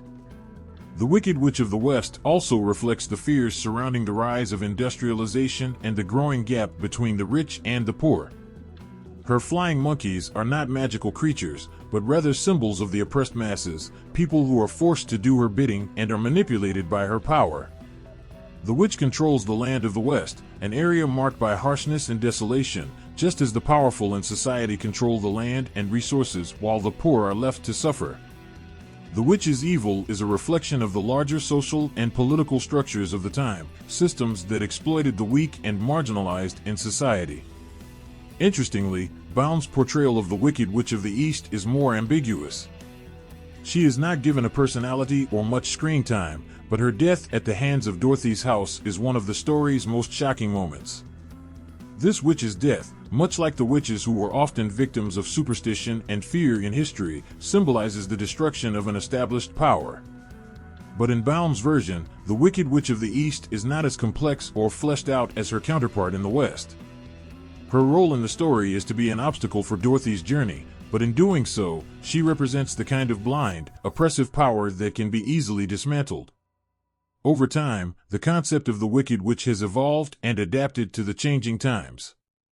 The witches of Oz, like the historical figures they parallel, reflect the ever-shifting understanding of power, gender, and societal expectations. Baum's witches are far more than mere villains. They are representations of the complexities of the world they inhabit, worlds where power, fear, and injustice coexist, and where figures of authority can often be both admired and despised. The witches embody the dangers of unchecked power, but also challenge us to question our assumptions about good and evil. The idea of the Wicked Witch has persisted in culture, not just through fairy tales and stories, but in real-world representations of women who have defied societal norms. These women, often seen as outcasts, have been painted as dangerous or corrupt because of their strength, independence, or intellect. The witch, in this sense, becomes a figure who challenges the status quo and represents the fear of change. As society continues to grapple with issues of gender, power, and equality, the figure of the Wicked Witch remains relevant, an enduring symbol of the ways in which society both fears and punishes those who challenge the established order. In Baum's world of Oz, the Wicked Witches represent not just evil for the sake of evil, but a deeper social commentary on the dangers of demonizing those who stand apart from the norm. They reflect the fears and prejudices of their time, but they also stand as a testament to the power of women and their ability to challenge the status quo. The witches of Oz, both wicked and misunderstood, are not just villains in a fairy tale, they are a mirror to the complex, often troubling relationships we have with power, authority, and those who defy convention. The Munchkins, with their whimsical songs, colorful attire, and childlike wonder, seem to embody the innocence and joy of Oz. They are the first creatures Dorothy encounters after landing in the land of Oz, welcoming her with open arms and celebrating her arrival. But beneath their cheery exteriors lies a more sinister reality, a reminder that not all is as it seems in the enchanted land. The Munchkins, in their smallness and subjugation, represent a subtle connection to the underworld, a place of entrapment, fear, and manipulation. Their role in the story speaks to the ways in which those who are oppressed or marginalized can become both a symbol of innocence and a tool for darker forces. On the surface, the Munchkins appear to be nothing more than joyful, harmless beings who help Dorothy on her journey. Their initial celebration of Dorothy's arrival, after her house crushes the Wicked Witch of the East, seems like an innocent display of gratitude. Yet, it doesn't take long before the strangeness of Oz begins to permeate even this seemingly cheerful group. The Munchkins are controlled by a system that strips them of their agency, bound by an external force, represented by the Wicked Witch of the East, who has dictated their roles in the land. Though they sing songs of joy, they are in fact trapped in a system of oppression, enslaved by the powers that govern Oz. This paradox is central to the symbolism of the Munchkins. They are both a representation of innocence and vulnerability, as well as a manifestation of a society that is bound by unseen forces. In many ways, they mirror the classic depiction of those who exist at the margins, seemingly freed but ultimately constrained by their circumstances. They may not fully understand the true nature of the world they inhabit, but they are complicit in its structure, playing out their roles without questioning the forces that control them. This makes the Munchkins a powerful symbol of those who are caught in systems of power they do not control, people who may appear joyful on the surface but are deeply affected by forces beyond their comprehension. The Munchkins' existence also hints at the lure of the underworld, a place of hidden power, manipulation, and fear. While Oz is a land of vibrant colors and magical creatures, it is also a place rife with shadows. The Munchkins' oppression is not just a political or social commentary, it is a reminder of the darker forces that rule even the most magical of realms. The underworld is not just a physical place, it is a realm of unseen power, where control is maintained through fear, manipulation, and coercion. The Munchkins, despite their cheerful exterior, live in this underworld. They are ruled by the unseen, and their existence is shaped by the forces that they cannot escape. The Wicked Witch of the East, whose death Dorothy unwittingly brings about, is a clear manifestation of this underworld. She is the figure who controls the Munchkins, imposing her will on them and ensuring they remain under her control. With her death, the Munchkins are freed, but the land of Oz still holds many dangers, and it is in these dangers that the true nature of the underworld becomes clear. The witches, the flying monkeys, and even the wizard himself are all figures that point to the hidden undercurrents of Oz, a land that, despite its appearance, is not as innocent as it seems. The Munchkins' role in Dorothy's story serves as a reminder of the power dynamics that shape the world around us. They may not be villains in the traditional sense, but they are products of a system that has shaped them into what they are. In the same way, individuals in society may appear cheerful, innocent, or harmless, but they are often caught in systems of control that limit their choices, their freedom, and their potential. The Munchkins, in their smallness and joy, reflect the vulnerability of the oppressed, those who are trapped in cycles they do not fully understand, unable to break free of the forces that control them.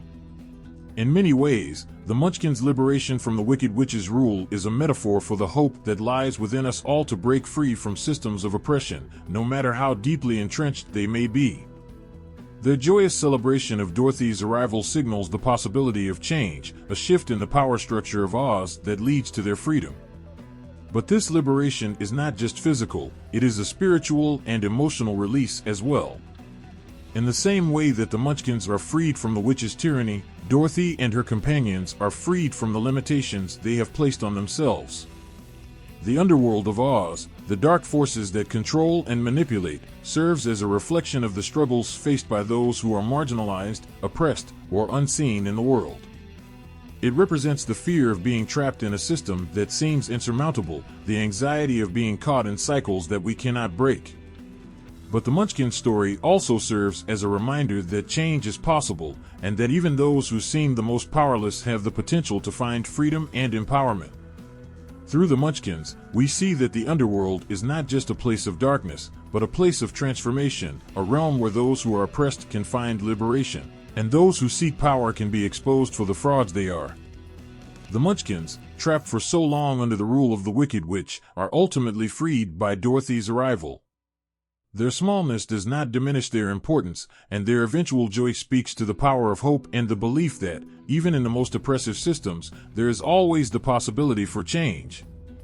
Thus, the Munchkins, with their cheerful songs and bright costumes, are both a symbol of the lure of the underworld, the hidden forces of power that control us, and a beacon of hope for those seeking liberation. In their joy and in their suffering, they reflect the complexities of the human experience, the desire for freedom, the fear of oppression, and the belief that, with the right guidance, we can all find a way out of the darkness. The yellow brick road stretches before Dorothy like an inviting path, its golden bricks shimmering under the sun, winding through the land of Oz. At first glance, it seems to be a simple, straightforward route to the Emerald City, a beacon of hope and a solution to her desire to return home. But as Dorothy walks its path, she soon realizes that the road is more than just a literal path to her destination, it is a labyrinth. Like the winding maze of life, the road twists and turns, presenting obstacles and challenges that test her resolve, her beliefs, and her character at every step. The yellow brick road, in its seemingly simple design, represents the complexities of the human journey. It is not a clear-cut, linear route, but a winding, confusing trail that forces those who walk it to confront their own limitations and confront the world's darker sides. Dorothy and her companions, each searching for something they believe they lack, are drawn to this road, believing it will lead them to the answers they seek. But like all labyrinths, the yellow brick road is not just about the destination. It is about the journey itself, the experiences, and the personal growth that come with it. At first, the yellow brick road appears to offer clear direction, as if it will lead Dorothy directly to the wizard, who she believes can grant her wish to return home. But as she progresses, she faces unexpected twists, trials, and challenges. The path is filled with distractions, like the moment when Dorothy is lured off the road by the promise of sweet poppies, and these distractions often lead to danger. It is a reminder that life's journey is rarely a straight line. We are constantly confronted by choices, temptations, and unforeseen consequences that shift the course of our lives. The labyrinthine nature of the road is reflected in the obstacles Dorothy faces along the way. The Scarecrow, the Tin Man, and the Lion each face their own personal trials, believing they are incomplete or lacking in some way. The Scarecrow wants a brain, the Tin Man a heart, and the Lion courage. Their internal struggles mirror the external challenges they face on the road. Every obstacle forces them to reckon with who they truly are and what they believe they are missing. In this way, the yellow brick road becomes a metaphor for the labyrinth of self-discovery, each twist and turn offering an opportunity for growth and realization. The labyrinth is also symbolic of the larger forces at play in the world of Oz. As Dorothy walks the road, she encounters various characters, like the Good Witch of the North and the Wicked Witch of the West, who serve as guides and obstacles. The witches, both good and wicked, represent the conflicting forces in life that can either help or hinder our progress. The road, with all its turns, is not just about the trials of the individual, but about how those trials are shaped by external forces. The yellow brick road, then, is not just a passage through Oz, but a reflection of the internal and external struggles that shape us. The twists and turns of the road lead to a series of unexpected revelations. At each stage of the journey, Dorothy and her companions are forced to confront their deepest fears and desires. The Tin Man, who believes he lacks a heart, is shown to be compassionate and loving. The Lion, who fears he lacks courage, displays bravery when the time comes. The Scarecrow, who is convinced he lacks intelligence, consistently solves problems using his creativity and quick thinking. The yellow brick road, in its labyrinthine complexity, leads each of them to the realization that what they sought from the wizard was always within them. This discovery is not a sudden, obvious realization, but one that comes slowly, piece by piece, as they navigate the challenges and obstacles of the road. In a deeper sense, the labyrinthine nature of the road also reflects the psychological and emotional journey we all undergo in life. The twists and turns of the yellow brick road are not just external challenges, they are mirrors of the internal conflicts and decisions we must face. The road forces Dorothy to reckon with her own sense of self-worth and to discover the strength she already possesses. Similarly, the Scarecrow, Tin Man, and Lion must confront their own insecurities and doubts, only to discover that they are not as flawed as they once believed. The labyrinth is a journey of self-realization, where each turn brings new insight into who we are and what we are capable of. The road's labyrinthine quality is also reflected in its seeming endlessness. It stretches far into the horizon, and while it seems to promise an end at the Emerald City, the journey itself becomes a long and winding process of personal growth. The road never promises a quick fix or an easy solution. Each step forward requires patience, perseverance, and faith in oneself. The labyrinth is not just about reaching the end goal, it is about the transformative process that takes place along the way. The twists and turns force us to grow, to adapt, and to face ourselves in ways we never expected. The yellow brick road as a labyrinth also speaks to the unpredictability of life itself. It is a reminder that while we may plan our paths, life often has its own way of guiding us. We may be convinced that we are headed in one direction, only to find that the road veers off in another. In the case of Dorothy and her friends, this unpredictability is not a sign of failure, but a sign of transformation. The obstacles they encounter on the road are not just setbacks, they are opportunities for growth.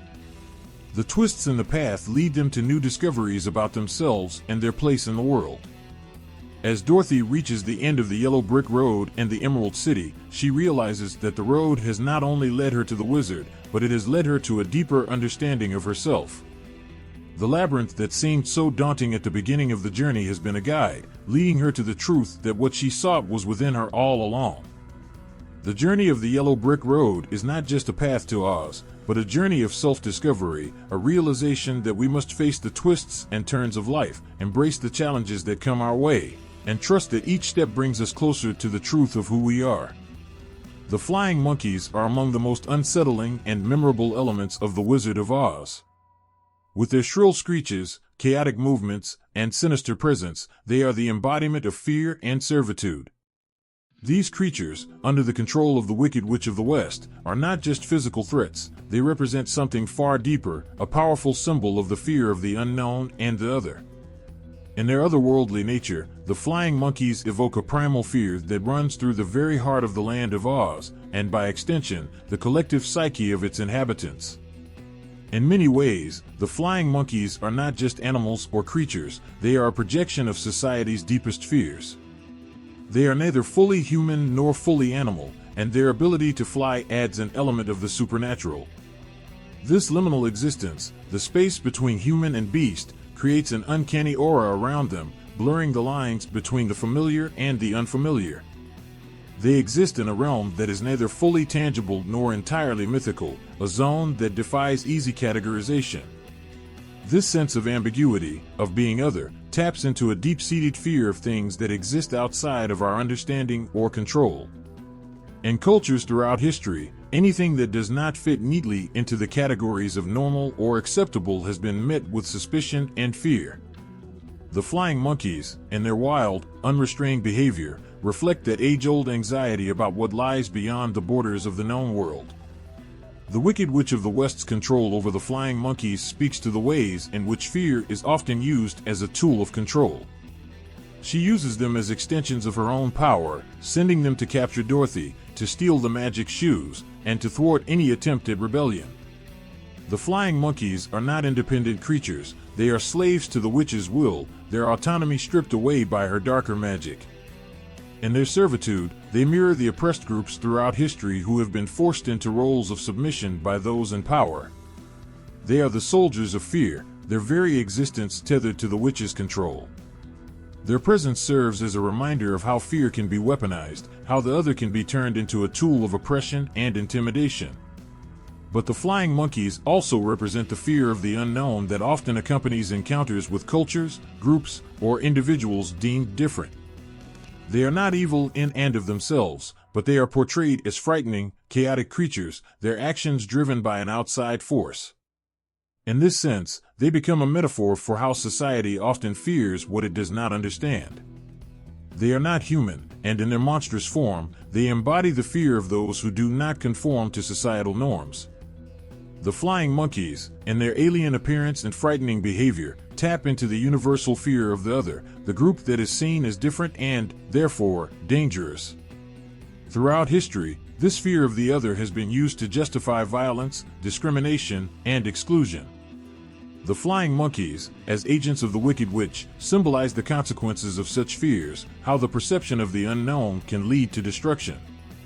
They represent the irrational fear that people have when confronted with something foreign, whether that be a different culture, a different race, or an entirely different worldview. They are the force that attempts to maintain the status quo, to keep the known world in place by subduing anything that threatens to disrupt it. This fear of the other is not just an external force, it exists within the individuals who encounter the monkeys, and within the very structure of Oz itself. Yet, as Dorothy and her companions confront the flying monkeys, the fear they evoke becomes less about the creatures themselves and more about the internal fears they symbolize. The flying monkeys are a mirror to the characters' own insecurities and doubts. Dorothy's fear of being unable to return home, the Scarecrow's fear of being unintelligent, the Tin Man's fear of being heartless, and the Lion's fear of being cowardly are all reflected in the monstrous flying monkeys. These creatures, in their aggressive pursuit, become the external manifestation of the internal struggles each character must overcome. They represent the part of ourselves that we are most afraid to face, the aspects of our identity that we try to hide, deny, or suppress. In a sense, the flying monkeys become a catalyst for transformation. When Dorothy and her companions confront the monkeys, they are not just confronting an external threat. They are confronting the very fears that have held them back from realizing their full potential. The fear of the unknown, represented by the flying monkeys, forces them to face their deepest vulnerabilities. The monkeys challenge them to move beyond their self-imposed limitations and to embrace the truth of who they are. At the same time, the flying monkeys highlight the inherent danger in dehumanizing the other. The Wicked Witch of the West uses them as mere instruments of control, stripping them of their agency and reducing them to nothing more than fearsome servants. This dehumanization is a tactic that has been used throughout history to justify the mistreatment of marginalized groups. The monkeys, when seen as a reflection of these groups, are a stark reminder of the ways in which fear can be used to oppress. They are a warning about the consequences of allowing fear to dictate our treatment of those we do not understand. However, the monkeys also speak to the possibility of liberation. Just as Dorothy and her friends are able to overcome their own fears, there is a suggestion that the flying monkeys, too, could be freed from the witch's control. They are not inherently malicious, they are merely pawns in a much larger game. The true power lies not in the monkeys themselves, but in their ability to break free from the witch's influence. In this way, the flying monkeys represent the potential for change, for breaking the cycles of fear and oppression that bind us.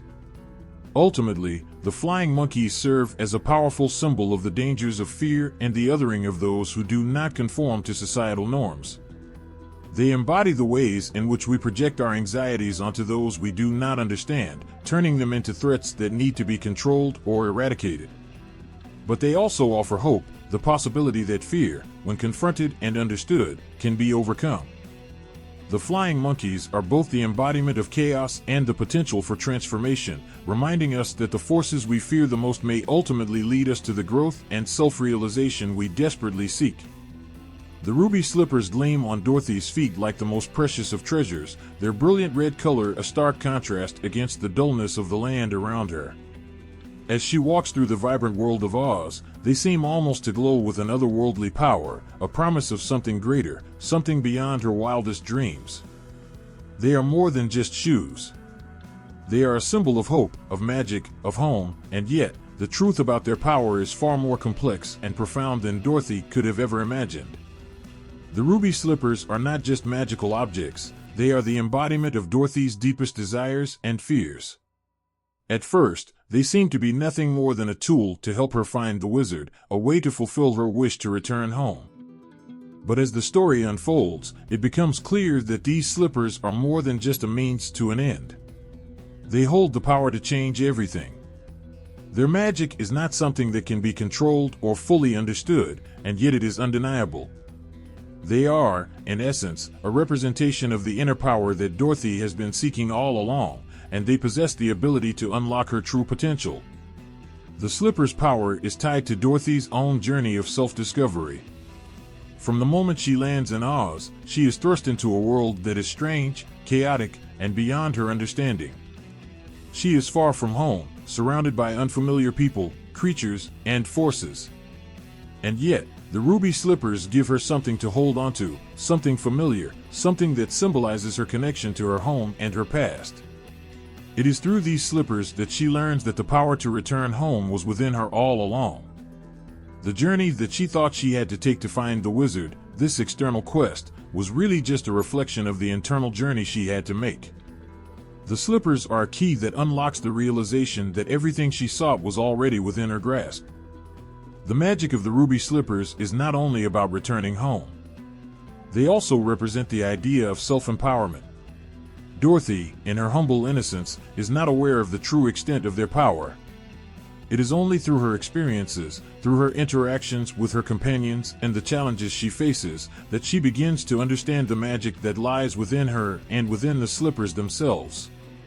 The slippers are a manifestation of the untapped potential that resides within her. They symbolize the idea that we all possess the ability to create our own destinies, to shape our futures, and to overcome the obstacles that stand in our way. The slippers are a reminder that, while we may look outside of ourselves for the answers to our problems, the true power always lies within. In a way, the slippers also serve as a metaphor for the journey of growth and maturity. As Dorothy faces the challenges and fears that come with living in Oz, she is forced to confront her own weaknesses and doubts. The slippers are a constant reminder that she is not powerless, that she has the ability to control her own fate. But they also serve as a lesson in patience and understanding. Just as Dorothy must learn to trust in the slippers' magic, she must also learn to trust in herself. The slippers are not a quick fix, but a tool for personal growth. They give her the courage to face her fears, to make difficult decisions, and to take responsibility for her own life. There is also an element of nostalgia and yearning tied to the slippers. Dorothy's desire to return home is not just about escaping Oz, it is about reconnecting with the simplicity and security of her life before the tornado swept her away. The slippers are a symbol of that longing, a physical representation of everything Dorothy holds dear. When she clicks her heels together and wishes to go home, it is not just a literal desire to return to Kansas, it is a deeper, emotional wish to reclaim the safety and love she once knew. The slippers represent the powerful force of memory and belonging, a reminder that home is not just a physical place, but a feeling, a state of being, that we carry within us no matter where we go. Yet, the ruby slippers are also a reminder of the tension between power and vulnerability. While they give Dorothy the ability to return home, they also place a burden on her. The witches and other forces in Oz covet the slippers, eager to use their power for their own purposes. Dorothy's struggle to keep the slippers safe and to protect their magic is not just a battle against external forces, but a battle within herself. The slippers symbolize the delicate balance between the power we seek and the vulnerability that comes with it. Power, it seems, is never without its costs. The slippers may grant Dorothy the ability to return home, but they also force her to confront the responsibility that comes with such power. The ruby slippers are also a symbol of transformation. Dorothy's journey in Oz changes her in ways she never expected. When she first arrives in Oz, she is a young girl filled with uncertainty, unsure of how to navigate the unfamiliar world around her. But as she continues on her quest, she becomes stronger, more confident, and more self-aware. The slippers are there with her every step of the way, serving as a constant reminder of the magic that exists within her. By the time she clicks her heels and returns home, she is no longer the same person who arrived in Oz. She has undergone a transformation, and the slippers are part of that process, a tangible representation of the inner strength and wisdom she has gained along the way. In a larger sense, the ruby slippers represent the idea of personal agency. Dorothy's ultimate realization, that she had the power to go home all along, is a powerful statement about the importance of self-determination. It is a reminder that, while we may look for external solutions to our problems, the real answers are often within us. The slippers are a tool, a catalyst for change, but it is Dorothy who must take the first step.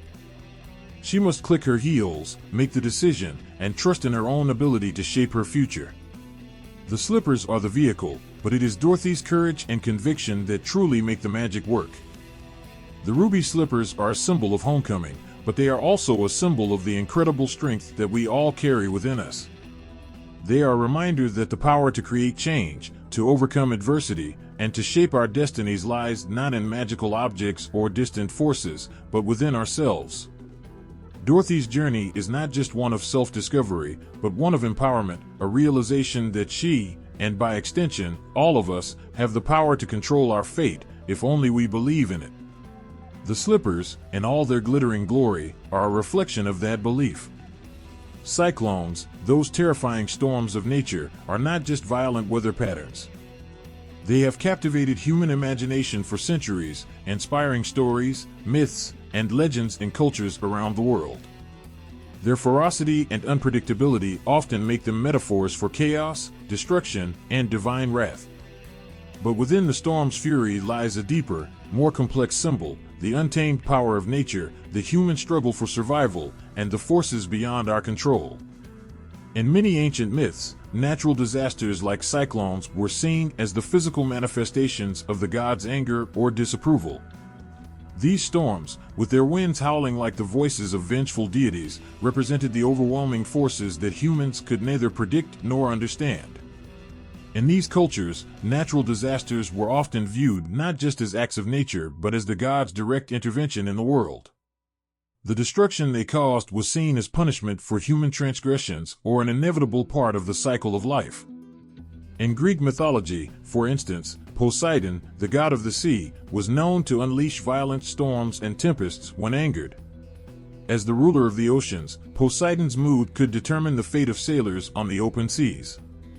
His storms would rage across the water, terrifying those caught in their wake. To the ancient Greeks, such storms were not just a matter of weather but a reminder of the god's supreme control over nature. If the winds blew too fiercely or the seas became too rough, it was because Poseidon had decided it. Human beings, in their frailty, were at the mercy of forces far greater than themselves. Similarly, in Norse mythology, the destructive power of storms was linked to the mighty Thor, the god of thunder and lightning. Thor's hammer, Mjolnir, would strike the earth with such force that it caused violent winds, storms, and even cyclones. These storms, much like Poseidon's sea tempests, were manifestations of divine will. They were reminders that human beings lived under the constant shadow of the gods, whose actions could bring either blessings or ruin. But cyclones and other natural disasters have also appeared in mythologies not as tools of wrath, but as agents of cleansing and renewal. In many cultures, storms were seen as necessary to maintain balance in the natural world. The Aztecs, for example, believed that the gods created destructive forces like hurricanes to bring about the end of one cycle and the beginning of another. Such storms, while destructive, were seen as a way to purify the earth, making space for new growth. In this sense, cyclones and other disasters were not solely negative but part of a necessary cycle of life, death, and rebirth. This theme of destruction as a precursor to renewal is echoed in the Bible as well, where storms are often used as symbols of divine judgment. The flood that wiped out civilization in the story of Noah's Ark is one of the most prominent examples. The deluge, a type of natural disaster, was a cataclysmic event meant to cleanse the world of its corruption. Just as the storm in the story brought destruction, it also made way for a fresh start, a new creation. In this myth, the storm's power is not simply about wrath, but about transformation and the possibility of redemption. In the Pacific Islands, cyclones were often viewed as the actions of ancestral spirits, sometimes as a form of communication from the afterlife. The storm would arrive with sudden intensity, and the winds would seem to speak with voices from beyond. The destruction of the cyclone could be seen as the ancestors' way of reminding the living of their duties, of reinforcing the connection between the world of the living and the dead. In these cultures, the storm was not just a natural phenomenon but a spiritual event, a reminder of the invisible forces that shaped human existence. In Aboriginal Australian mythology, there are also stories that explain storms and cyclones as part of the natural order. The Yolngu people, for example, tell tales of the storm god Darka, who controls the weather and can summon cyclones to punish or cleanse the land. These stories often feature the balance between the gods, nature, and humanity. The storm, in this case, is not just a destructive force but a reflection of the relationship between the world and its caretakers. It's a reminder that, while humans may feel small in the face of such overwhelming power, they are still connected to the earth and its forces in ways that must be respected. The common thread that runs through these diverse myths is the idea that cyclones and other natural disasters are not just random events or purely destructive forces. They are imbued with meaning, shaped by the beliefs of the cultures that tell their stories. Whether as instruments of divine wrath, agents of purification, or messengers from the other side, these storms have served as symbols of humanity's vulnerability to forces beyond comprehension. They remind us of our own insignificance in the grand scheme of nature, of the fact that there are powers at work in the world that are far older and more powerful than ourselves. Yet, at the same time, the mythologies surrounding cyclones also highlight humanity's resilience. In many stories, the survivors of such storms emerge stronger, wiser, or more connected to the earth and its spirits. The storm, while terrifying and destructive, also brings about change, growth, and sometimes even enlightenment. There is a sense in which these natural disasters, while devastating in the short term, are necessary for the long-term survival of the world. They remind us that change, whether in nature or in our own lives, often comes with pain and destruction, but also with the possibility of renewal. The myths of cyclones and natural disasters paint a picture of a world that is both fragile and resilient, where the forces of nature are at once destructive and regenerative. These stories serve as a reminder that, despite our technological advances and the seeming control we have over our environment, we are still at the mercy of the natural world. The cyclones that tear through our lands may be seen as ancient echoes of the storms that have always existed in human mythology, fierce, terrifying, but ultimately part of the cycle of life. Through these myths, we are reminded of our vulnerability, our connection to the earth, and the ever-present possibility of renewal. The wind howls, the trees bend, and the sky darkens with a sense of impending doom. Dorothy, in the midst of a whirlwind, is tossed from her home in Kansas and sent to a world far from the life she knows. As the dust settles and she gazes around her at the strange, colorful land of Oz, one thing becomes clear: everything here is unfamiliar, and yet, everything has a familiar ring. It is a place where dreams, desires, and struggles are all intertwined in a vivid tapestry of symbolism. The yellow brick road stretches out before her, and with each step, Dorothy is not just walking toward a destination but toward the very heart of the struggle that defines the world she left behind. A struggle that mirrors the economic battles faced by ordinary people every day. At the heart of the tale of Oz lies a story that mirrors the economic plight of the common man.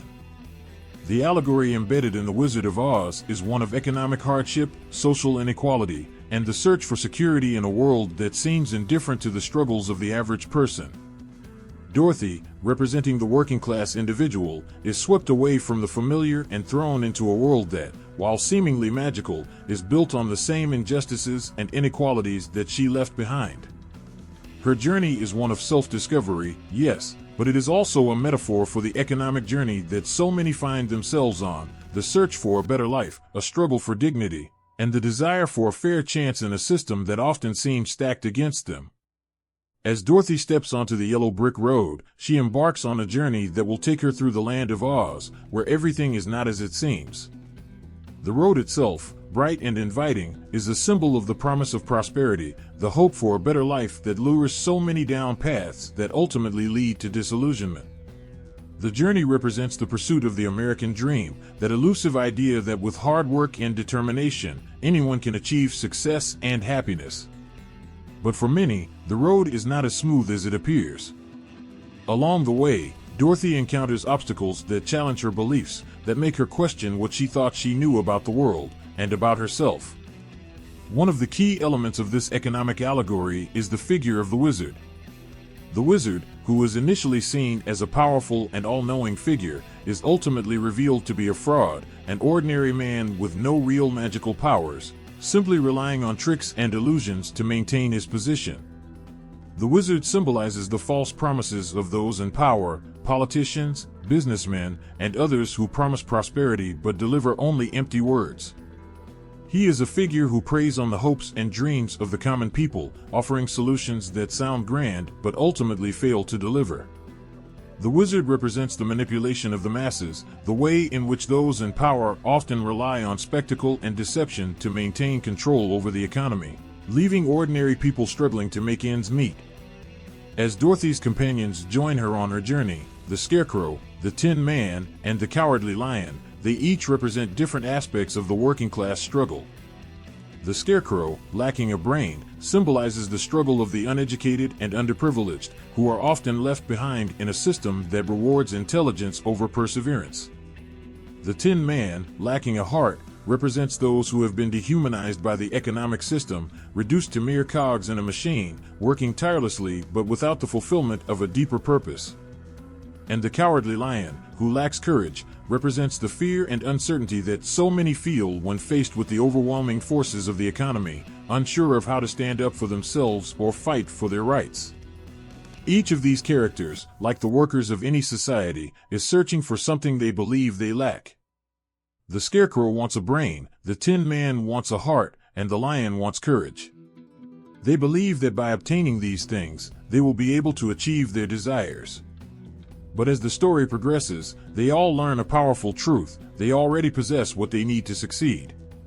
The Scarecrow, with his resourcefulness, the Tin Man, with his compassion, and the Lion, with his bravery, all prove that they have what it takes to overcome the obstacles in their path. This realization is a metaphor for the economic struggle of the working class, the idea that, even when the system seems stacked against them, individuals have the power to shape their own destinies. The strength to survive, to thrive, is already within them, waiting to be unlocked. The struggles of these characters are also a reflection of the broader economic struggle that defines the lives of many people. The Scarecrow's desire for a brain represents the widespread belief that education and knowledge are the keys to success, and yet, the story reminds us that intelligence comes in many forms, and that it is often the practical knowledge of life and experience that truly matters.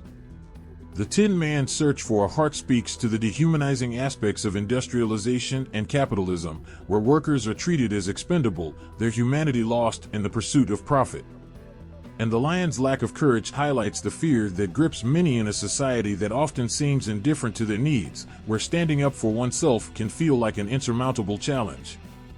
But perhaps the most telling aspect of this economic allegory lies in the way the characters' desires are ultimately fulfilled. The Scarecrow receives a brain, the Tin Man receives a heart, and the Lion receives courage, but these gifts do not come from the wizard. Instead, they come from within. The characters learn that they have always had the qualities they sought, they simply needed to believe in themselves and recognize their own worth. This is the heart of the allegory, the idea that the power to overcome economic struggle, to achieve success, lies not in external forces but in the individual's own agency. The working class, while often oppressed and marginalized, has the strength, wisdom, and courage to fight for a better life, but only if they realize their own potential. At the end of the story, Dorothy, after much hardship, learns that she has always had the power to return home. The ruby slippers, which she had been wearing throughout her journey, are the key to her return. This final revelation is a metaphor for the realization that, just like Dorothy, the power to change one's circumstances lies within. The system may seem impenetrable, the road may seem long and filled with obstacles, but ultimately, it is up to the individual to take control of their own fate. Dorothy's journey is a testament to the strength of the human spirit, the belief that even in the face of overwhelming odds, individuals can find their way back to safety, to home, to a better life. The allegory of economic struggle in The Wizard of Oz is one that speaks to the heart of every individual who has ever felt powerless in the face of adversity. It is a story of hope, of resilience, and of the belief that, even when the world seems stacked against us, we have the power to change our circumstances. The yellow brick road may be long, and the obstacles may be many, but with determination, courage, and belief in ourselves, we can navigate the storm and find our way home. The gleam of green fills the eyes, dazzling with its promise of prosperity and abundance. The Emerald City, at the heart of Oz, stands as a beacon of wealth, luxury, and progress. Its towers stretch high into the sky, every surface shimmering with the illusion of prosperity. But behind the glittering facade lies something darker, something more insidious. The Emerald City is not just a place, it is a symbol, a reflection of the world's obsession with wealth, the corruption it breeds, and the cost it exacts on those who chase it. As Dorothy and her companions approach the city, the grandeur is overwhelming.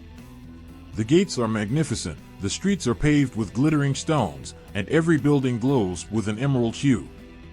It seems a paradise, a utopia where dreams are realized and desires fulfilled. Yet, the closer they come, the more cracks begin to show. The wealth of the Emerald City is not what it seems, and its brilliance conceals a truth that is far less beautiful. This is no utopia, it is a mirage, a place where wealth and power are wielded as tools of control, where the glitter blinds those who dare to look too closely. The Emerald City's very foundation is built on a lie.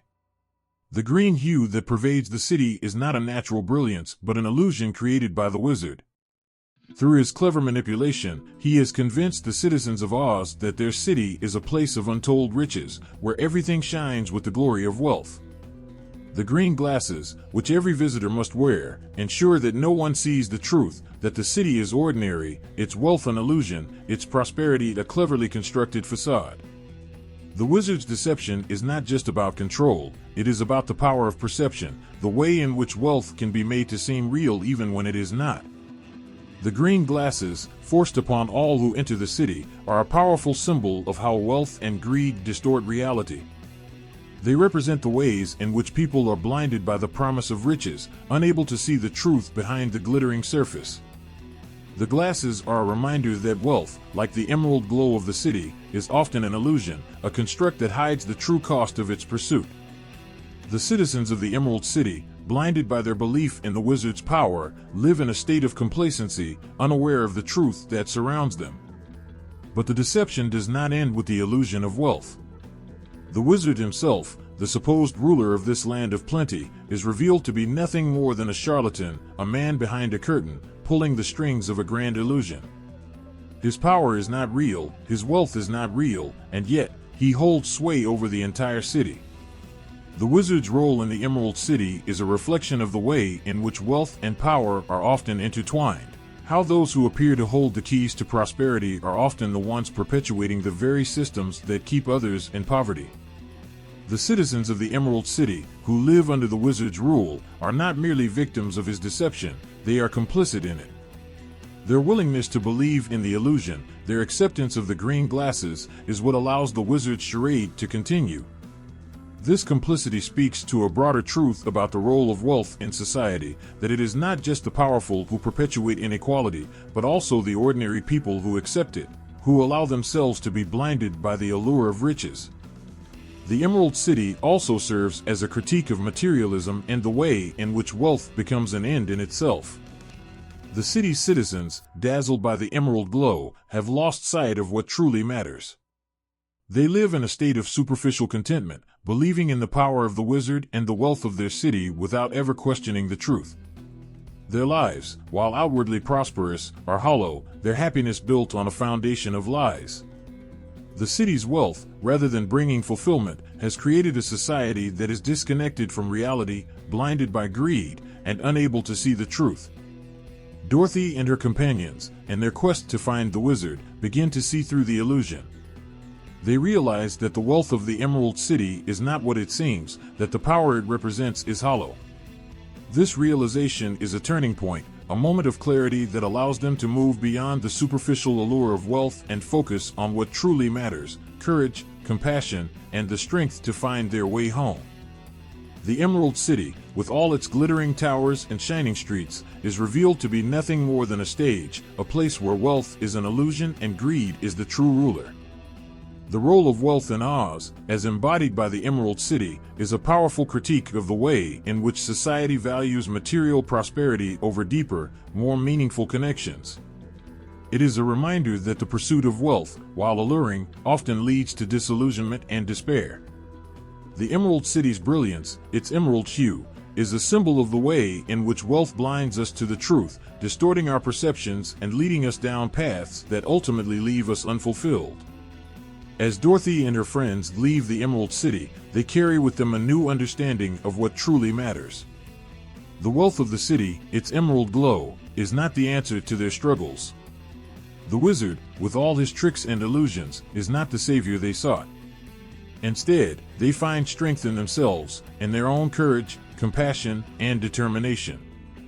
The Emerald City, for all its brilliance, is a place of emptiness, a reminder that true wealth lies not in material riches but in the connections we build, the struggles we endure, and the truths we uncover.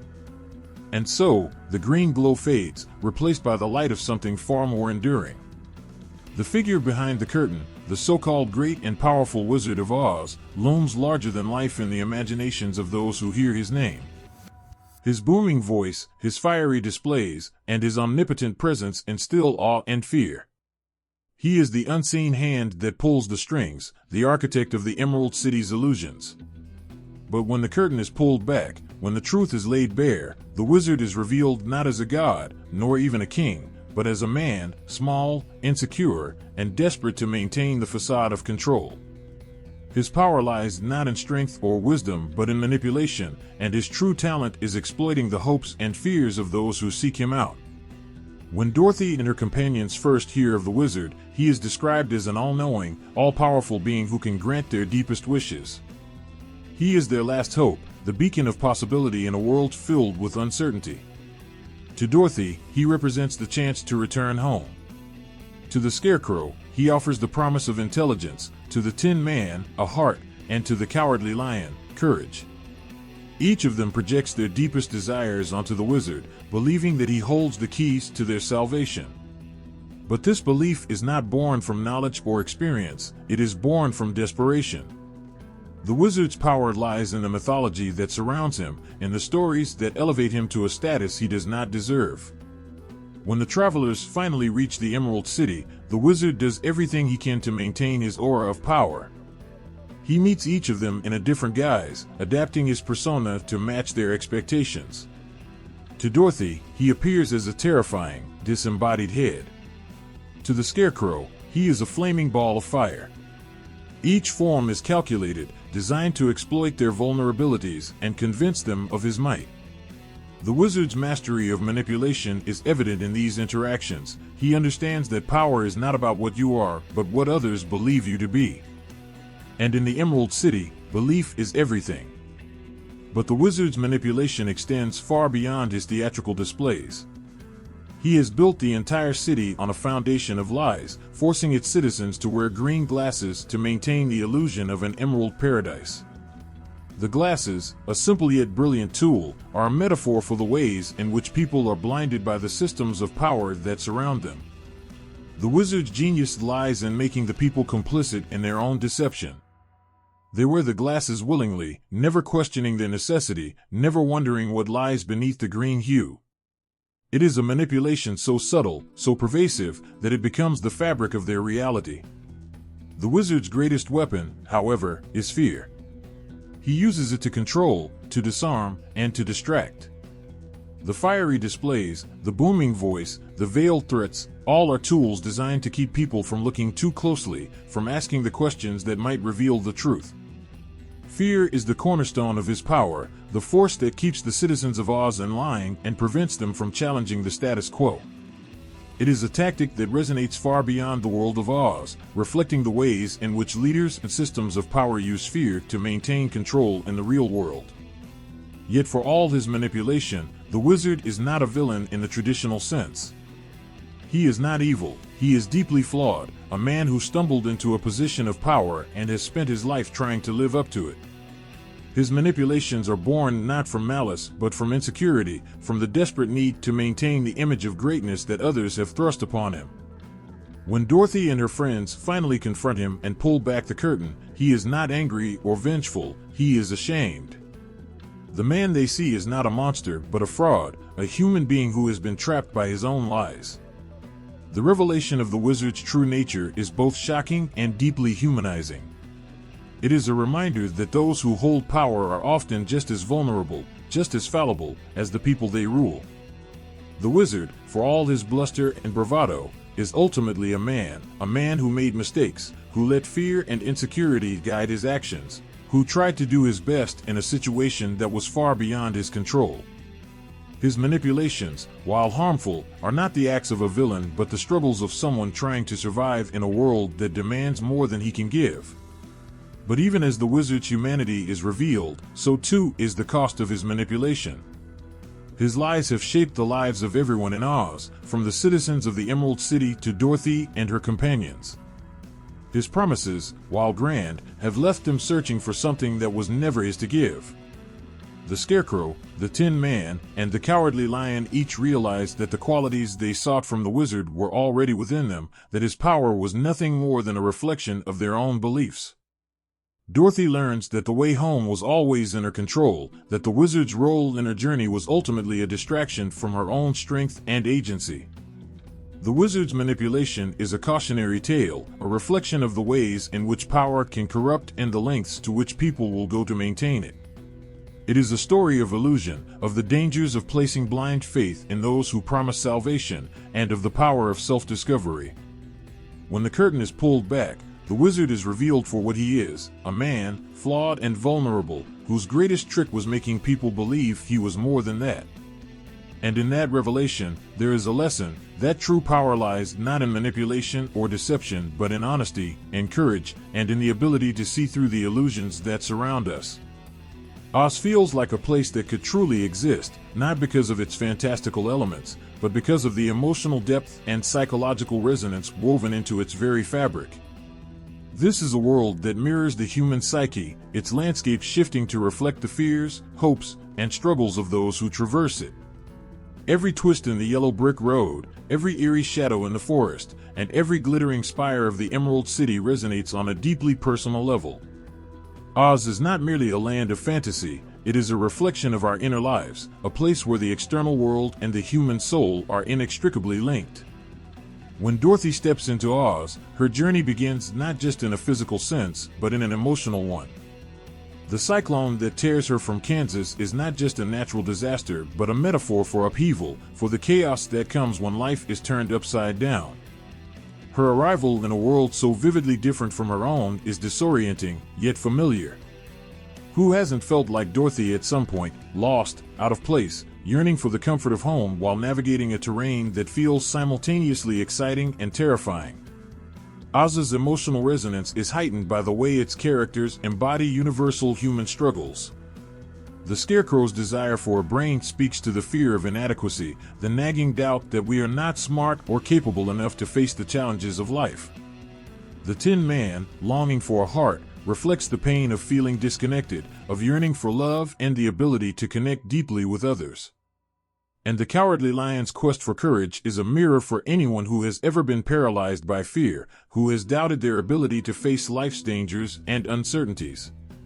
These characters are more than companions on Dorothy's journey, they are fragments of the human experience, each carrying a piece of us within them. Even the Wicked Witch of the West, with her menacing presence and unrelenting pursuit of Dorothy, resonates on a psychological level. She represents the externalized force of fear, the embodiment of the threats and dangers that chase us through life. But she is also a reflection of Dorothy's inner struggles, her guilt, her insecurities, her feelings of powerlessness. The witch is terrifying because she is both an external enemy and an internal one, a reminder that the battles we fight are often as much within ourselves as they are in the world around us. The landscapes of Oz are no less emotionally charged. The yellow brick road, for all its promises of guidance and direction, is not a straight path, but a winding one, full of unexpected turns and challenges. It captures the unpredictability of life, the way our journeys often deviate from the plans we carefully lay out.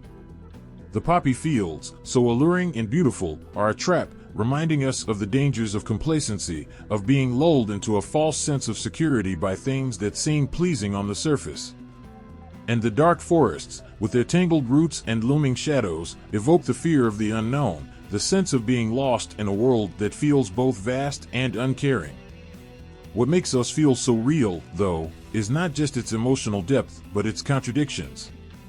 The Emerald City, for all its splendor, is a place of illusions. The wizard, for all his supposed power, is a fraud. These contradictions mirror the complexities of life, the way things are rarely as they seem, and the way truth is often found in the spaces between appearances. Oz challenges its characters, and its readers, to question what is real, to look beyond the surface and confront the deeper truths that lie beneath. Dorothy's emotional journey through Oz is one of self-discovery.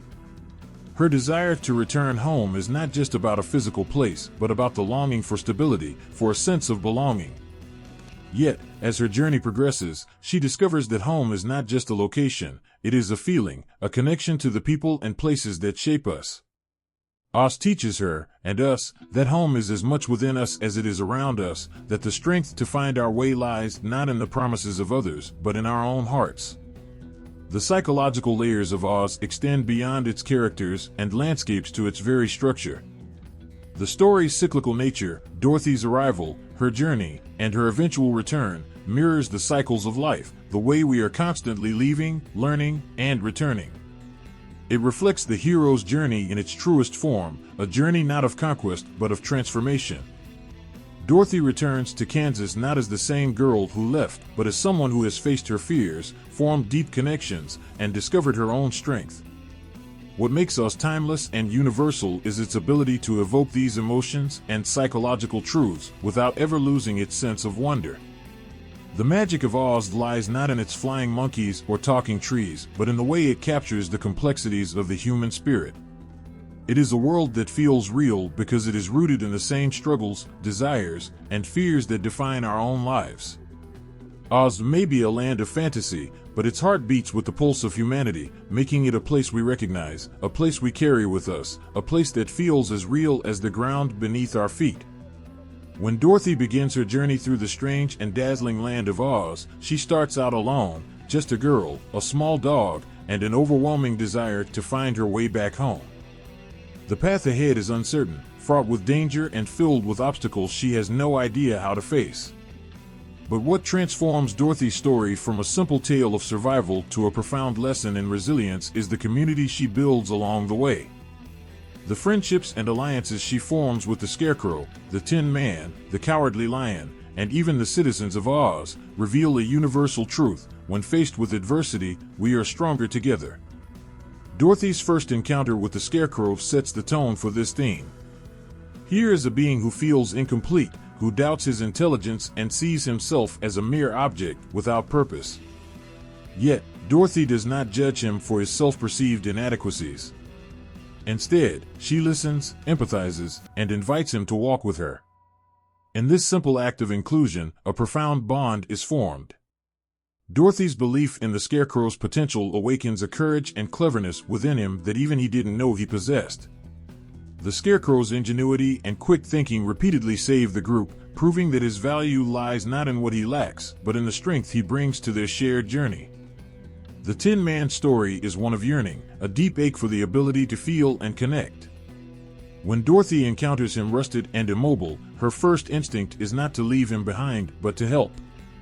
With the oil can, she restores his ability to move, and in doing so, she gives him a chance to rediscover his own worth. The Tin Man's vulnerability and deep empathy become an anchor for the group. Though he believes he lacks a heart, his compassion and willingness to sacrifice for others reveal the truth: he has always been capable of love, and it is his bond with the others that brings this to light. The Cowardly Lion, despite his ferocious appearance, is plagued by fear and self-doubt. When Dorothy first meets him, he uses bluster and intimidation to hide his insecurities. Yet, her refusal to see him as merely his roar is transformative. Through their shared struggles, the lion finds courage not in the absence of fear, but in his willingness to act in spite of it. He protects his friends, faces his deepest fears, and learns that bravery is not a singular quality but a collective strength drawn from those who stand beside you. What makes these alliances so powerful is not that each character overcomes their challenges alone, but that they grow through their connections with one another. Dorothy's kindness and unwavering faith in her companions allow them to see beyond their flaws and limitations. Similarly, the strength and support they provide her give her the courage to face her own uncertainties. They are not perfect individuals, but together, they become a force greater than the sum of their parts. Their unity is tested time and again. From the treacherous poppy fields that lull them into a dangerous sleep to the wicked witches' flying monkeys that threaten to tear them apart, each challenge demands collaboration and mutual trust. These moments highlight the importance of community in overcoming adversity. When the Tin Man and Scarecrow carry Dorothy through the poppy fields, they show that when one member falters, others step in to carry the burden. When the group confronts the Wicked Witch, it is not a single act of heroism that defeats her, but the collective effort and determination of the entire group. The Emerald City itself offers a poignant reflection on the theme of community. Its dazzling facade hides the reality that it is built on illusion, maintained by the manipulative wizard. Yet, the wizard's downfall and the city's survival are rooted not in his power, but in the courage of those who dare to question him. Dorothy and her friends, by exposing the wizard's deceit, remind the citizens of Oz that true strength lies not in blind faith in a leader, but in the solidarity of a community willing to confront the truth together. The story of Oz teaches that adversity is inevitable, but isolation is not. When faced with life's challenges, the connections we form with others can be our greatest source of strength. Dorothy's journey would have been impossible without her companions, but what makes their story so moving is that each of them gains something profound through their shared experiences. The Scarecrow finds his intelligence, the Tin Man discovers his capacity for love, the Cowardly Lion learns the true meaning of courage, and Dorothy finds her way home, not just to Kansas, but to the realization that home is as much about the people who support us as the place where we lay our heads. The bonds forged in us resonate deeply because they reflect the human need for connection and the transformative power of community. In a world where challenges can feel insurmountable, the story reminds us that we are never truly alone. Our strength lies in those who walk the road with us, who share in our struggles and celebrate our victories. It is through these relationships that we find the resilience to face whatever lies ahead, knowing that even in the darkest moments, we are stronger together. The Emerald City gleams with an allure that is impossible to ignore. It is a beacon of hope for the weary travelers on the yellow brick road, a promise of safety, solutions, and a kind of ultimate truth. Its green glow suggests prosperity, wisdom, and answers, everything Dorothy and her companions have been searching for. Yet, beneath the dazzling surface lies a stark truth. The Emerald City is a hollow facade, its promises as illusory as the wizard who rules it. As Dorothy and her companions approach the city, the excitement is palpable. The brilliance of the Emerald City stands in stark contrast to the dangers they have faced, the dark forests, the menacing witch, and the constant uncertainty of the road. To the Scarecrow, Tin Man, and Lion, the city represents the end of their struggles. A brain, a heart, courage, surely the answers lie within those gleaming walls. For Dorothy, the city holds the key to returning home, a place she now realizes she cherishes more than she ever thought possible. They are eager, hopeful, and perhaps a little naive, believing that a magical city ruled by a powerful wizard could provide all they need. But even as they enter the Emerald City, cracks begin to appear in its pristine image. The mandatory green spectacles given to everyone entering the city are the first hint that things may not be as they seem. The glasses, supposedly to protect against the brilliance of the emeralds, are in fact an instrument of deception, forcing all who wear them to see the city as the wizard wishes it to be seen. This act of forced perception symbolizes the way power can manipulate reality, making people believe in grandeur and perfection where there is none. The city itself is beautiful, but there is an eerie stillness to its splendor, a sense of emptiness beneath the surface. The citizens, dressed in shades of green and living under the wizard's rule, seem content, yet strangely disconnected. They revere the wizard without question, their loyalty built on stories and fear rather than direct experience. Few have ever seen him, and those who have speak of his great and terrible power. The Emerald City thrives on the illusion of authority, on the belief that its ruler is invincible and omniscient.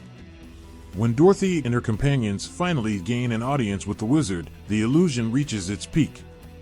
The wizard appears as a towering, fearsome figure, embodying each character's deepest fears, a fiery head for the Scarecrow, a monstrous beast for the Tin Man, and a roaring ball of fire for the Lion.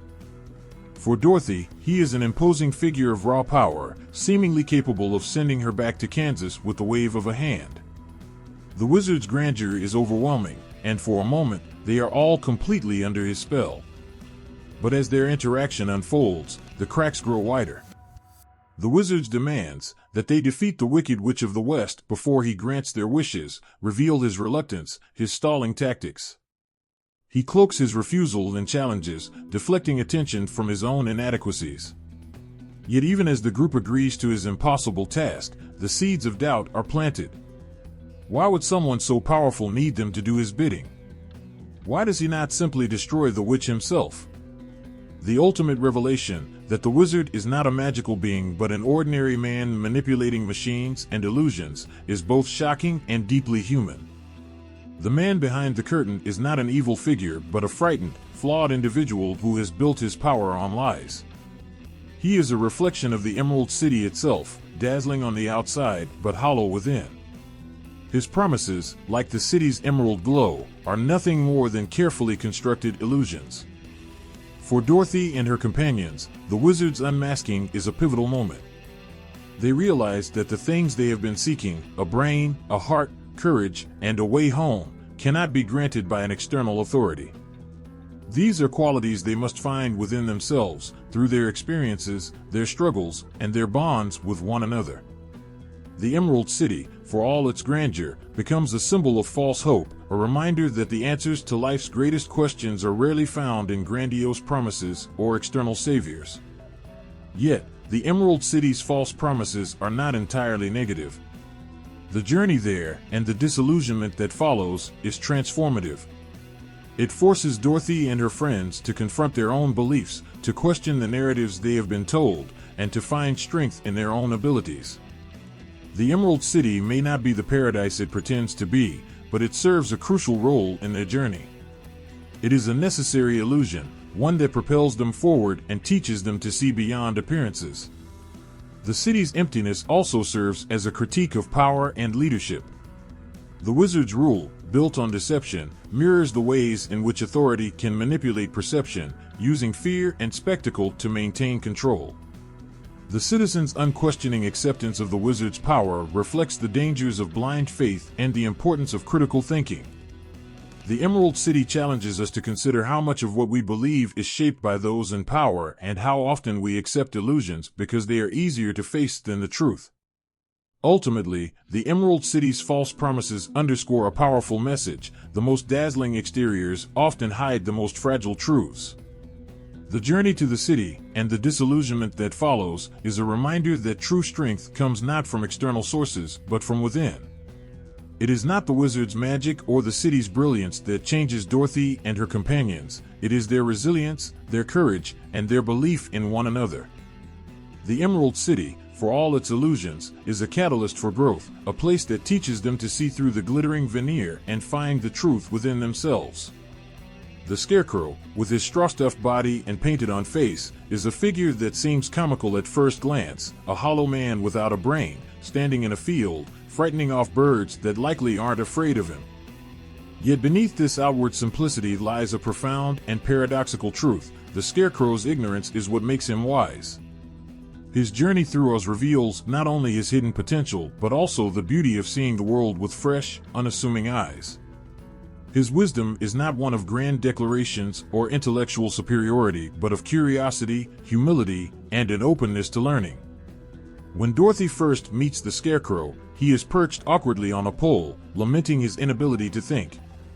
He believes that without a brain, he has no value, no purpose beyond his role as a lifeless sentinel. His self-deprecation is heart-wrenching, but it is also immediately challenged by his actions. The Scarecrow, despite his belief in his own stupidity, demonstrates a quick wit and a willingness to engage with the world. He suggests leaving the pole and embarking on a journey, a decision that requires both imagination and courage. His very first step off the pole is a testament to his inner wisdom, the ability to move beyond self-imposed limitations. Throughout the journey on the yellow brick road, the Scarecrow's actions consistently contradict his words. He may claim to lack a brain, but his resourcefulness often saves the group from peril. In the dark woods, when they encounter obstacles too overwhelming for any one of them to face alone, it is the Scarecrow who devises clever solutions, piecing together plans with the kind of ingenuity that only someone unburdened by rigid thinking could achieve. His lack of formal knowledge allows him to approach problems with creativity and flexibility, seeing possibilities where others might see dead ends. The Scarecrow's humility is another facet of his wisdom. Unlike those who claim to know everything, the Scarecrow is unafraid to admit what he does not know. His self-awareness creates space for growth, both in himself and in those around him. Dorothy, the Tin Man, and the Lion all find themselves inspired by his willingness to try, to stumble, and to learn.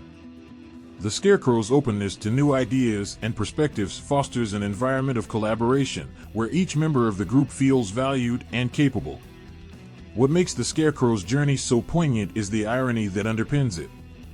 He spends much of the story longing for a brain, convinced that it is the one thing standing between him and true fulfillment.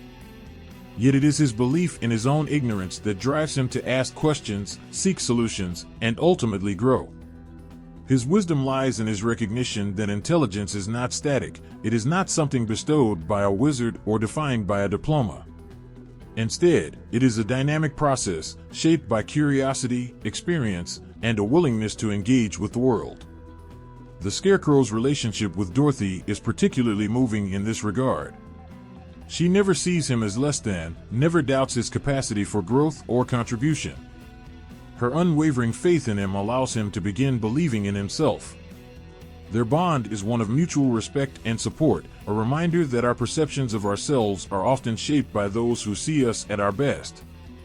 Dorothy doesn't treat the Scarecrow as someone who lacks intelligence, she treats him as a friend, a partner, and an equal. This simple act of acceptance is transformative, showing how much potential can be unlocked when we believe in one another. One of the most beautiful moments in the Scarecrow's journey comes when the group confronts the wizard and learns the truth about his illusions. When the wizard presents the Scarecrow with a diploma, it is a symbolic gesture rather than a magical transformation. The Scarecrow's newfound confidence is not the result of the diploma itself, but of the realization that he has been intelligent all along. His journey has shown him that wisdom is not about knowing all the answers, but about having the courage to ask the right questions. The Scarecrow's story challenges traditional notions of intelligence. In a world that often equates wisdom with formal education, academic achievement, or intellectual elitism, the Scarecrow reminds us that true intelligence is far more nuanced. It is found in kindness, adaptability, and the willingness to listen and learn. His wisdom is not about having all the answers, but about understanding that the search for truth is a lifelong endeavor. The Scarecrow's evolution also reflects a broader theme in Oz, the idea that what we seek externally often resides within us all along. Just as Dorothy discovers that the power to return home lies in her ruby slippers and the lion learns that courage is an action, not a feeling, the Scarecrow realizes that his intelligence is not something to be granted but something to be recognized. His journey is a testament to the power of self-discovery and the importance of embracing one's perceived flaws as sources of strength. By the end of the story, the Scarecrow stands as a leader, a figure of quiet confidence and undeniable wisdom. He may have started his journey doubting his own worth, but through his actions, his relationships, and his willingness to grow, he proves that true intelligence is not measured by what we know, but by how we approach the world. The Scarecrow's wisdom in ignorance is a gift, a reminder that humility, curiosity, and the courage to learn are the foundations of a meaningful life. The Tin Man stands as one of the most poignant characters in the story of Oz, a figure of gleaming metal, built for strength yet haunted by his perceived lack of humanity. His story is tragic, his existence a paradox. He is a man without a heart, yet his longing to feel, to love, and to connect makes him more human than he realizes. In every creak of his joints and every clumsy step, the Tin Man reveals a profound truth about vulnerability, resilience, and what it means to truly live. When Dorothy first encounters him, the Tin Man is frozen in place, rusted and immobile. The image is striking, a towering figure of steel rendered powerless by time and neglect. His axe is raised as if mid-swing, a symbol of purpose abandoned. The scene is eerie, almost lifeless, But when Dorothy oils his joints and brings him back to life, the Tin Man's first words are filled not with gratitude for movement, but with lament for his missing heart. His sadness is raw, and it cuts deeper than his metallic exterior might suggest. He believes himself incapable of love, unworthy of affection, and inherently incomplete. The Tin Man's backstory, as he recounts it, is a tale of profound loss.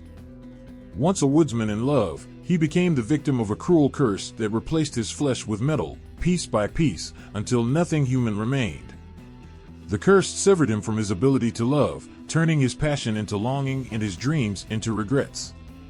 Yet his desire to find a heart, to reclaim the essence of what he believes he has lost, burns as brightly as the oil that now animates his limbs.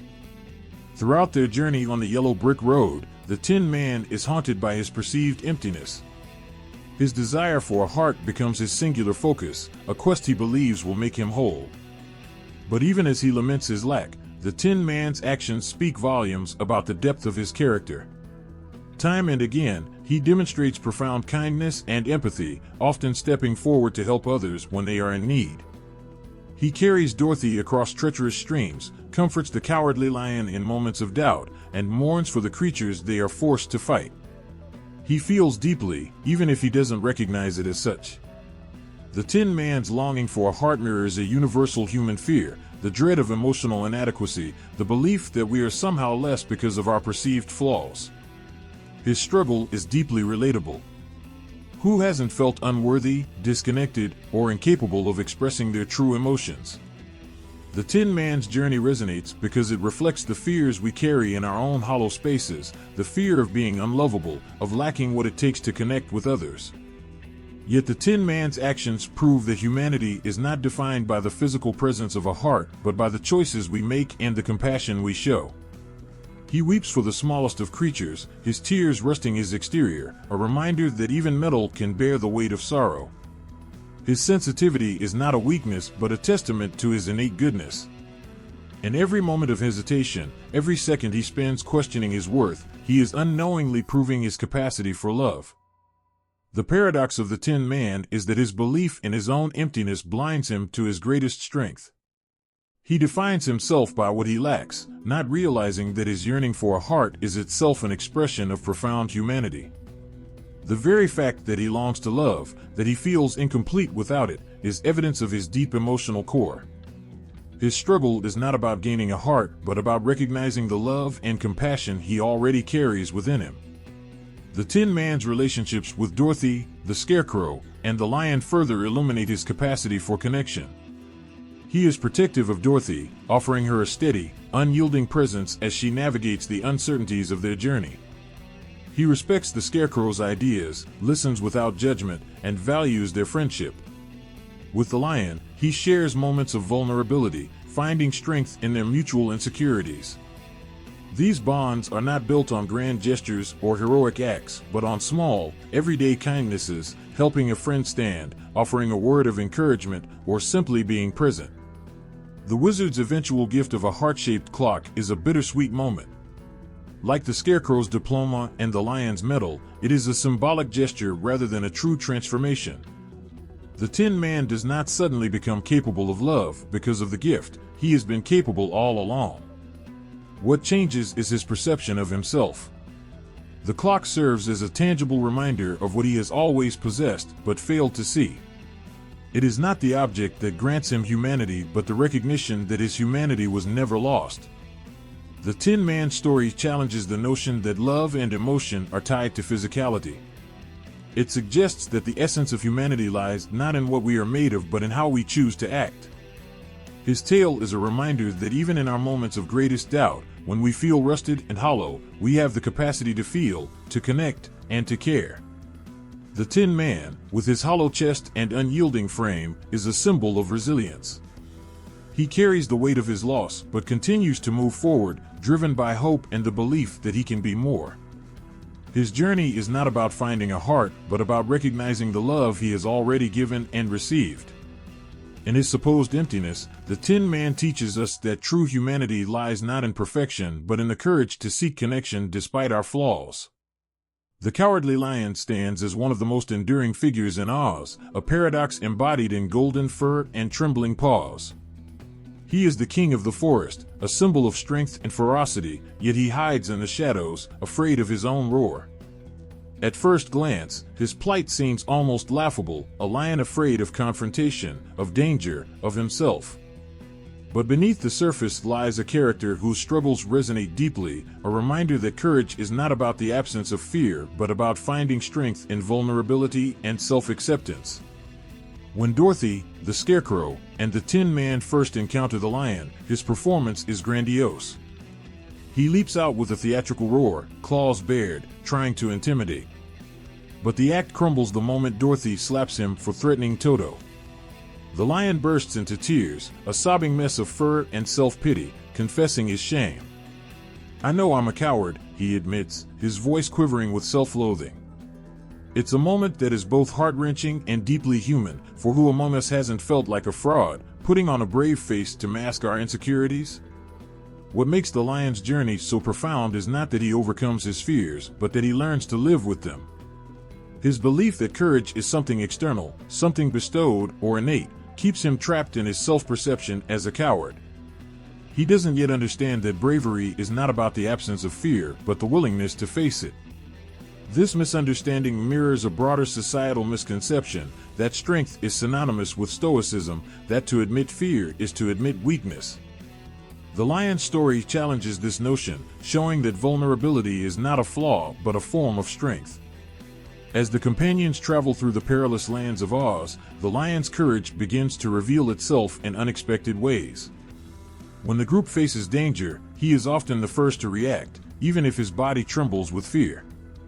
His protective instincts shine through when Dorothy is in danger, his roaring defiance masking the terror that churns inside him. He may doubt himself, but his actions speak louder than his insecurities. Each step he takes, each leap into the unknown, is a testament to a bravery he doesn't yet recognize. The lion's vulnerability is not a weakness, it is a profound source of connection. His willingness to admit his fears, to cry openly and seek reassurance, allows him to form deep bonds with his companions. In a world where stoicism is often mistaken for strength, the lion's openness is a revolutionary act. It reminds us that courage is not about suppressing emotion, but about embracing it, about showing up as we are, fears and all. One of the lion's most defining moments comes when the group faces the Wicked Witch's soldiers. He charges into danger, his heart pounding, his mind racing with dread, but he doesn't stop. His actions are not fueled by an absence of fear, but by love and loyalty. In that moment, he redefines bravery, not as an inherent quality but as a choice to act despite the overwhelming urge to run. His courage is raw, imperfect, and entirely human. The wizard's eventual gift to the lion, a medal of valor, is symbolic, much like the Scarecrow's diploma and the Tin Man's heart-shaped clock. The medal does not make the lion brave, it merely serves as a reminder of the courage he has displayed all along. What changes is not his character but his perception of himself. He begins to see that his fear does not diminish his bravery, it defines it. Courage is not about being fearless, it's about confronting fear with an open heart. The lion's journey is a powerful exploration of self-acceptance. He starts as a creature consumed by shame, convinced that his fear makes him unworthy of his title as king of the forest. But through his experiences with Dorothy and the others, he learns that his vulnerability is not a mark of failure, but a testament to his humanity. His tears, his doubts, his trembling steps, they are all part of his courage, not evidence of its absence. The lesson the lion teaches is one of profound importance, that bravery and vulnerability are not opposites, but deeply intertwined. To admit fear, to face it head-on, is one of the bravest acts a person can perform. The lion's story reminds us that strength is not about pretending to be invincible, but about showing up, flaws and all, and doing the best we can. By the end of the journey, the lion stands taller, not because he has rid himself of fear, but because he has embraced it as part of who he is. His courage is not the roar of a fearless beast, but the quiet, steady resolve of someone who knows their fears intimately and chooses to act anyway. It is a reminder that true bravery is not about erasing fear but about moving forward in spite of it, carrying our vulnerability as a badge of honor rather than a mark of shame. The Cowardly Lion's courage is a mirror held up to all of us. It asks us to reconsider our definitions of strength and to find beauty in the parts of ourselves we so often hide. In his trembling roar and tear-streaked face, we see the essence of bravery, the willingness to be seen as we are, to step into the unknown, and to keep going, no matter how scared we may feel. The Wizard of Oz has transcended its origins to become one of the most enduring narratives in modern pop culture, with its core story spawning countless adaptations, reinterpretations, and reimaginings. Each retelling reshapes the way audiences perceive the tale, its characters, and its themes, layering new meaning onto L. Frank Baum's original work. Among these, Wicked and Return to Oz stand out as particularly influential adaptations, each peeling back the cheerful Technicolor veneer of the 1939 classic to reveal something more complex, more human, and perhaps, more unsettling. Wicked, both as Gregory Maguire's novel and its blockbuster Broadway adaptation, fundamentally redefined the way audiences view the world of Oz. Where the original tale painted the Wicked Witch of the West as a one-dimensional villain, a green-skinned hag hellbent on revenge, Wicked turns her into Elphaba, a misunderstood outcast whose actions are rooted in a deep sense of justice and a tragic desire for acceptance. Suddenly, the black and white morality of Baum's Oz becomes blurred, with the wickedness of the witch seen not as inherent evil but as a label thrust upon her by a society uncomfortable with her differences. This reframing challenges audiences to reconsider their assumptions about good and evil, power and oppression. Elphaba's story of marginalization resonates in a modern world increasingly aware of systemic injustices, making her not a villain but a symbol of resilience against a corrupt and hypocritical system.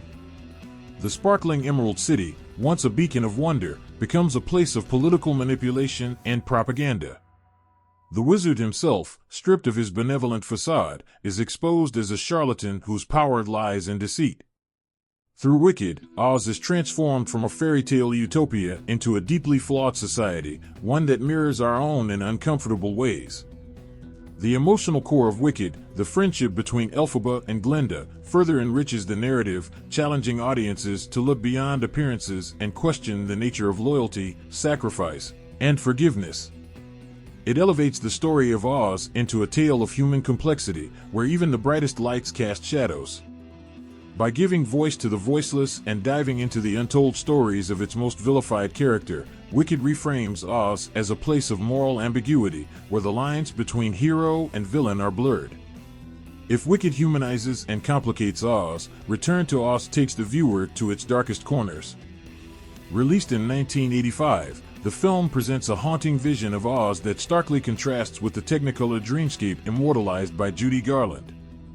Here, Dorothy returns to a land in ruins, its vibrant landscapes replaced by desolate wastelands, its inhabitants turned to stone, and its beloved Emerald City overrun by sinister forces. Return to Oz strips away the whimsy, revealing the fragility of hope and the consequences of unchecked power. The film introduces chilling new elements to the mythology, such as the terrifying Wheelers and the cruel Princess Mombai, whose collection of interchangeable heads speaks to themes of identity and dehumanization. Even the Scarecrow, Tin Man, and Lion are eerily distant, their once comforting presence reduced to haunting reminders of a broken world. In this iteration, Oz becomes not a land of escape but a reflection of Dorothy's inner turmoil, a place where the fight for survival takes precedence over the pursuit of dreams. Return to Oz also delves deeper into Dorothy's psychological state, blurring the lines between fantasy and reality. The film begins with Dorothy being sent to a sanitarium for electroshock therapy, a grim acknowledgement of society's tendency to pathologize imagination and individuality. Her journey back to Oz feels less like an adventure and more like a desperate attempt to reclaim a sense of agency and purpose in a world that seeks to confine her. This darker, more introspective portrayal of Oz challenges audiences to confront uncomfortable truths about loss, resilience, and the cost of hope. Both Wicked and Return to Oz demonstrate the malleability of Baum's world, its ability to adapt and resonate with the concerns of different eras. Where the original Wizard of Oz was a straightforward tale of triumph and self-discovery, these adaptations reveal layers of complexity, asking deeper questions about power, identity, and the nature of home. They show that Oz is not a fixed place, but a reflection of the fears, desires, and struggles of those who enter it. Modern pop culture has continued to expand the mythology of Oz, from reimaginings like The Wiz, which celebrates African American culture through its vibrant retelling, to gritty reinterpretations like Emerald City and Tin Man. Each adaptation carries the DNA of Baum's original story while carving out its own distinct identity, proving the timelessness and versatility of Oz. These retellings have not only kept the story alive but have also enriched it, allowing audiences to see themselves reflected in its characters and themes in new and unexpected ways. The influence of Oz in modern pop culture goes beyond direct adaptations. Its archetypes, the plucky heroine, the flawed mentor, the unlikely companions, have become staples in storytelling, appearing in everything from epic fantasies to psychological dramas. The Yellow Brick Road, the Emerald City, and the Ruby Slippers are now symbols that carry meanings far beyond their original context, evoking ideas of journey, aspiration, and self-discovery. What makes Oz so enduring in modern pop culture is its capacity for reinvention. Each retelling offers a new perspective, a new way of seeing the familiar. Through adaptations like Wicked and Return to Oz, the world of Oz becomes not just a story but a mirror, reflecting the hopes, fears, and complexities of the audience. In these reinterpretations, the magic of Oz is not diminished but deepened, reminding us that even in the most fantastical tales, there are truths that speak directly to the human experience. The feminist reimagining of Oz has breathed new life into the story, reframing its characters and themes in ways that challenge traditional gender roles and celebrate empowerment. At the heart of this reimagining are the reinterpretations of Dorothy and the Witches, figures who have been reshaped to embody strength, complexity, and autonomy in the face of societal expectations. These modern retellings transform Oz into a stage where women are not just protagonists but architects of their destinies, navigating a world that seeks to define them in narrow terms. Dorothy Gale, the unassuming girl from Kansas, has long been a symbol of youthful resilience and resourcefulness. In the 1939 classic, she is plucky and determined, yet her journey is largely shaped by external forces, tossed by a cyclone, guided by companions, and ultimately reliant on the wizard's supposed wisdom. However, feminist reinterpretations have deepened her character, turning her from a passive dreamer into an active agent of change. In adaptations like Wicked, Dorothy's presence becomes a catalyst for challenging the status quo. Though her role is more peripheral, her actions, intentional or not, are central to unraveling the power dynamics in Oz. Her killing of the Wicked Witch of the West, once portrayed as a stroke of naive luck, is reconsidered as an act with complex repercussions. In these retellings, Dorothy's innocence is not a weakness but a form of power, disrupting a corrupt system with her unyielding belief in fairness and justice. Meanwhile, works like Dorothy Must Die by Danielle Page reinvent Dorothy entirely, casting her as an anti-hero whose unchecked ambition has corrupted her. This inversion of her traditional role forces audiences to question the narrative of purity and goodness so often imposed on young female protagonists. By complicating Dorothy's character, these stories open up conversations about the pressures placed on women to conform to societal ideals and the consequences of rebellion. The Witches of Oz have undergone an even more dramatic transformation. In Baum's original tale, Glinda is the archetypal good witch, benevolent and wise, while the Wicked Witch of the West is a caricature of evil, her motives unexplored and her fate sealed by her villainy. Feminist reimaginings have shattered these simplistic binaries, delving into the lives, motives, and relationships of the witches to reveal their humanity. Nowhere is this more evident than in Wicked, which reframes the Wicked Witch of the West, Elphaba, as a misunderstood outcast fighting against systemic oppression.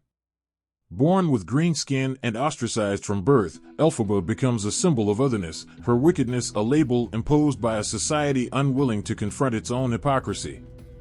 Her story is one of resistance and resilience, her actions driven not by malice but by a desire to challenge the inequities of Oz. Through Elphaba, Wicked critiques the demonization of women who refuse to conform, celebrating her defiance as a form of empowerment. Glinda, too, is reimagined in Wicked, her bubbly exterior masking a more complex character. Her journey from self-absorbed socialite to a woman grappling with her complicity in a corrupt system adds depth to her traditionally one-dimensional role. The friendship between Glinda and Elphaba becomes a powerful narrative thread, highlighting themes of sisterhood, rivalry, and reconciliation. It is a relationship that defies easy categorization, reflecting the complexities of female friendships in a way that feels authentic and poignant. Even the Wicked Witch of the East, largely a plot device in Bound's original story, finds new life in feminist reinterpretations. In works like The Life and Times of the Wicked Witch of the West, her ruby slippers, symbols of power and desire, take on greater significance, representing the ways in which women's autonomy is often contested and controlled.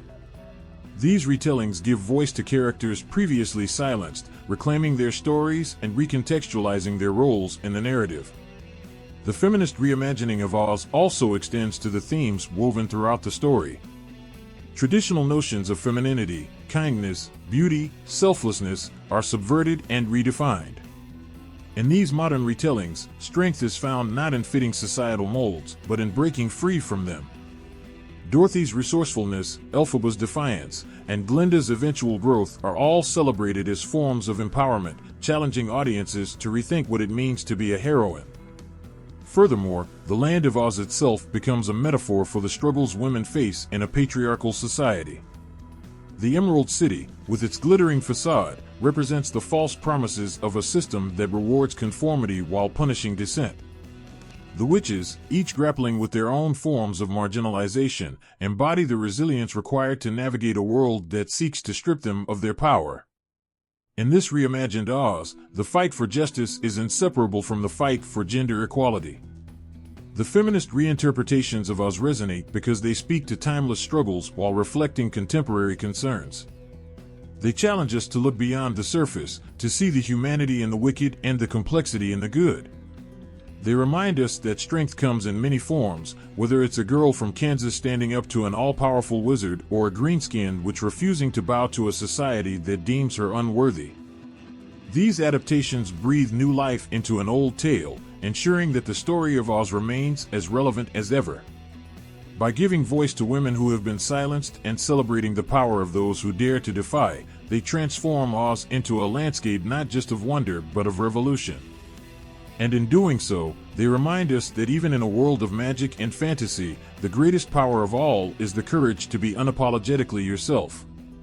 The Wizard of Oz, though a story rooted in the late 19th century, has proven itself to be timeless, with its allegories continuing to resonate deeply within today's political climate.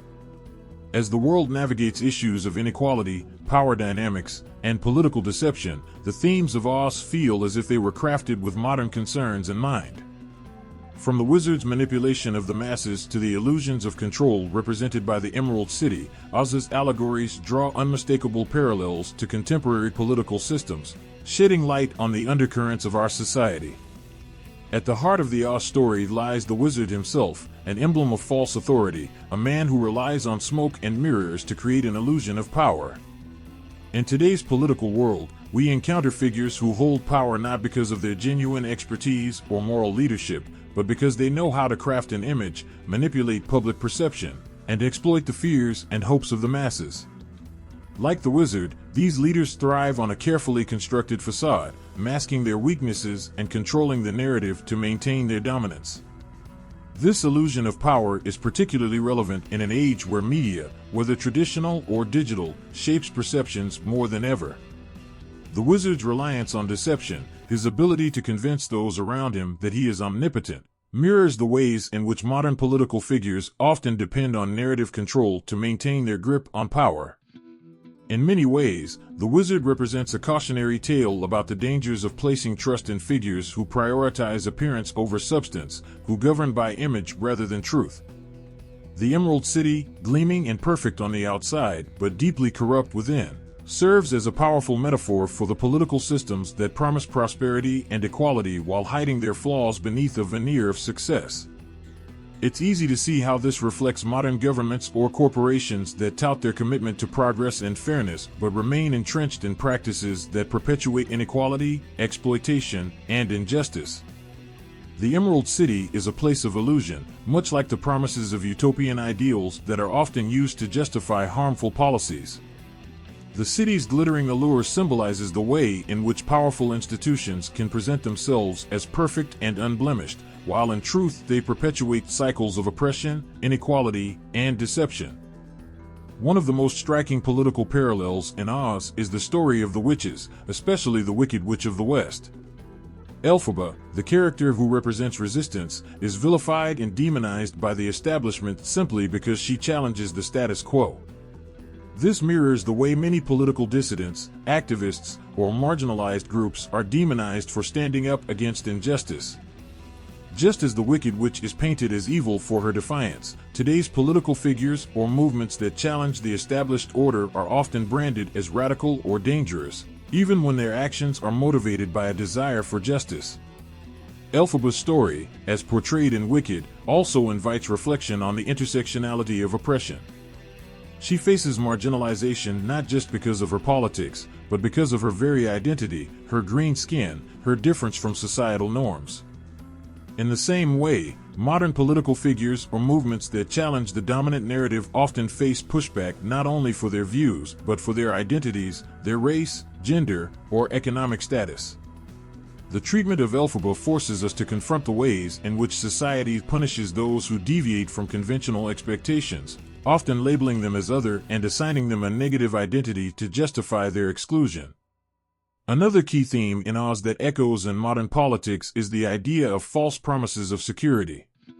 The yellow brick road, with its promise of a clear path to success and happiness, can be seen as a metaphor for political rhetoric that promises simple solutions to complex problems. Leaders often claim to have the answers, to offer a clear and easy way forward, but the reality is far more complicated. The road Dorothy travels is fraught with obstacles, reflecting the way that political solutions often fail to deliver on their promises, leading to frustration and disillusionment. The characters of the Scarecrow, Tin Man, and Cowardly Lion also represent different facets of society's response to political promises and failures. The Scarecrow, seeking brains, symbolizes the desire for education and understanding, a desire that is often thwarted by systems that prioritize control over knowledge. The Tin Man, whose heart is missing, represents a society that has been desensitized to the emotional toll of political and social issues, making it difficult to connect with the human cost of decisions. And the Cowardly Lion, searching for courage, embodies the fear that paralyzes many from speaking out or standing up in the face of injustice, reflecting the political climate in which fear tactics are often used to suppress dissent and maintain order. In this way, the quest for self-actualization, whether it's the Scarecrow's search for intelligence, the Tin Man's longing for empathy, or the Lion's need for bravery, mirrors the political and social battles that individuals and communities face today. The characters' journeys reveal how deeply intertwined the personal and political are, with each individual's quest for self-empowerment serving as a microcosm of society's larger struggles for equality, justice, and dignity. Finally, the idea of the wizard's manipulation of the masses speaks to the way in which political leaders often cultivate a cult of personality, distracting the public from more pressing issues. Just as the wizard manages to maintain control by hiding behind a facade of power, political figures often work to distract from their shortcomings by creating a narrative that keeps the public fixated on irrelevant issues, reinforcing the illusion of competence and strength. This is a strategy that diverts attention away from systemic problems and instead focuses on emotional triggers, often fostering division and fear to maintain control. The Oz allegory, then, serves as a potent reminder of the ways in which power, perception, and illusion shape the political landscape. As in Oz, the fight for truth and justice remains a constant struggle, with forces of manipulation, inequality, and corruption standing in the way of genuine progress. But just as Dorothy and her companions discover, the real power lies not in the wizard's illusions, but in their own ability to challenge the status quo and fight for what is right. In the 21st century, as we grapple with complex issues of social justice, economic inequality, and political disillusionment, the lessons of Oz ring truer than ever. The quest for truth, empowerment, and a more just world remains just as relevant now as it was when L. Frank Baum first introduced the Land of Oz to readers over a century ago. The Emerald City stands as a dazzling symbol of wealth, opulence, and desire in L. Frank Baum's The Wonderful Wizard of Oz, yet beneath its glittering surface, it harbors a darker truth, one that mirrors the excesses and inequalities of modern capitalist societies. In Oz, the Emerald City is portrayed as a place of unattainable perfection, a utopia where all desires are meant to be fulfilled. The city's inhabitants wear emerald glasses that obscure their vision, symbolizing how consumerism can obscure the truth, encouraging conformity while masking the deeper inequalities and exploitation that lie beneath the surface. In many ways, the Emerald City serves as a critique of capitalist ideologies that prioritize appearance over substance. The city, in its brilliance and glamour, represents the allure of wealth and materialism. It promises prosperity and success, yet it is built on illusions and empty promises. This is precisely what many modern capitalist societies present to their citizens, a promise of wealth, happiness, and fulfillment through consumption. Yet what often lies behind the shiny facade is a system that benefits a select few while leaving the majority struggling. In Oz, the inhabitants are forced to wear the emerald glasses, which distort their vision and keep them from seeing the truth of their own world. These glasses act as a metaphor for the ways in which consumerism forces people to look at the world through a distorted lens, convincing them that happiness and fulfillment can only be achieved through material possessions. Much like the people of the Emerald City, individuals in modern capitalist societies are often encouraged to buy into an image of perfection, to wear the emerald glasses that promise happiness through the acquisition of goods, only to find that true contentment remains elusive. The wizard himself is the ultimate representation of capitalism's false promises. His power, like that of many modern political and corporate leaders, is based on deception and manipulation. He presents himself as a figure of great authority, capable of granting wishes and solving problems, yet he is nothing more than an ordinary man hiding behind a facade.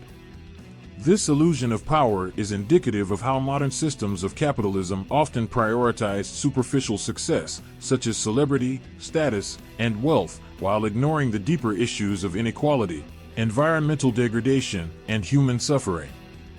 The wizard's ability to manipulate the masses and maintain control over the Emerald City is a stark reminder of how those in power use the illusion of wealth and progress to distract from the systemic problems that underpin society. Furthermore, the Emerald City itself is a microcosm of a capitalist society, where the elite live in luxury while the majority toil in poverty. The city's towering spires and abundance stand in sharp contrast to the barren, war-torn landscapes outside its walls. This disparity echoes the growing divide between the rich and poor in capitalist economies, where wealth is concentrated in the hands of a few, while the majority struggle to make ends meet. The Emerald City represents the unequal distribution of resources, where those who are fortunate enough to be inside the city's walls benefit from its prosperity, while those outside are left to face the harsh realities of life. Even the city's obsessive focus on appearances, its emerald green color, its lavish decorations, and the importance placed on the wizard's illusion of grandeur, mirrors the way capitalist societies often prioritize external symbols of success over the real, substantive changes needed to address inequality and injustice. Just as the Emerald City's beauty is skin-deep, the promise of prosperity and happiness in capitalist societies is often built on a foundation of exploitation and inequality. The Emerald City also represents the emptiness that comes from overconsumption. The city's inhabitants may appear happy and content, but they are trapped in a cycle of consumerism, seeking fulfillment in material goods and the pursuit of wealth. Similarly, modern capitalist societies often encourage individuals to chase after material success, promising that it will lead to happiness, only to find that the pursuit itself becomes hollow and unsatisfying. The glitter of the Emerald City fades when one looks closer, just as the glitter of consumer culture fades when one examines the toll it takes on the environment, personal well-being, and social cohesion. The characters who visit the Emerald City, Dorothy, the Scarecrow, the Tin Man, and the Cowardly Lion, are, in many ways, the voice of reason in a world consumed by materialism. Each one of them seeks something deeper than what the Emerald City offers. Dorothy wants to return home, the Scarecrow desires intelligence, the Tin Man seeks a heart, and the Cowardly Lion craves courage.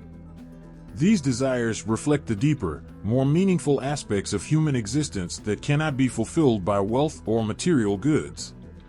Their journey to Oz highlights the futility of seeking fulfillment through consumerism, as their true desires lie in personal growth, emotional connections, and self-acceptance, things that cannot be bought or acquired through the superficial promises of the Emerald City.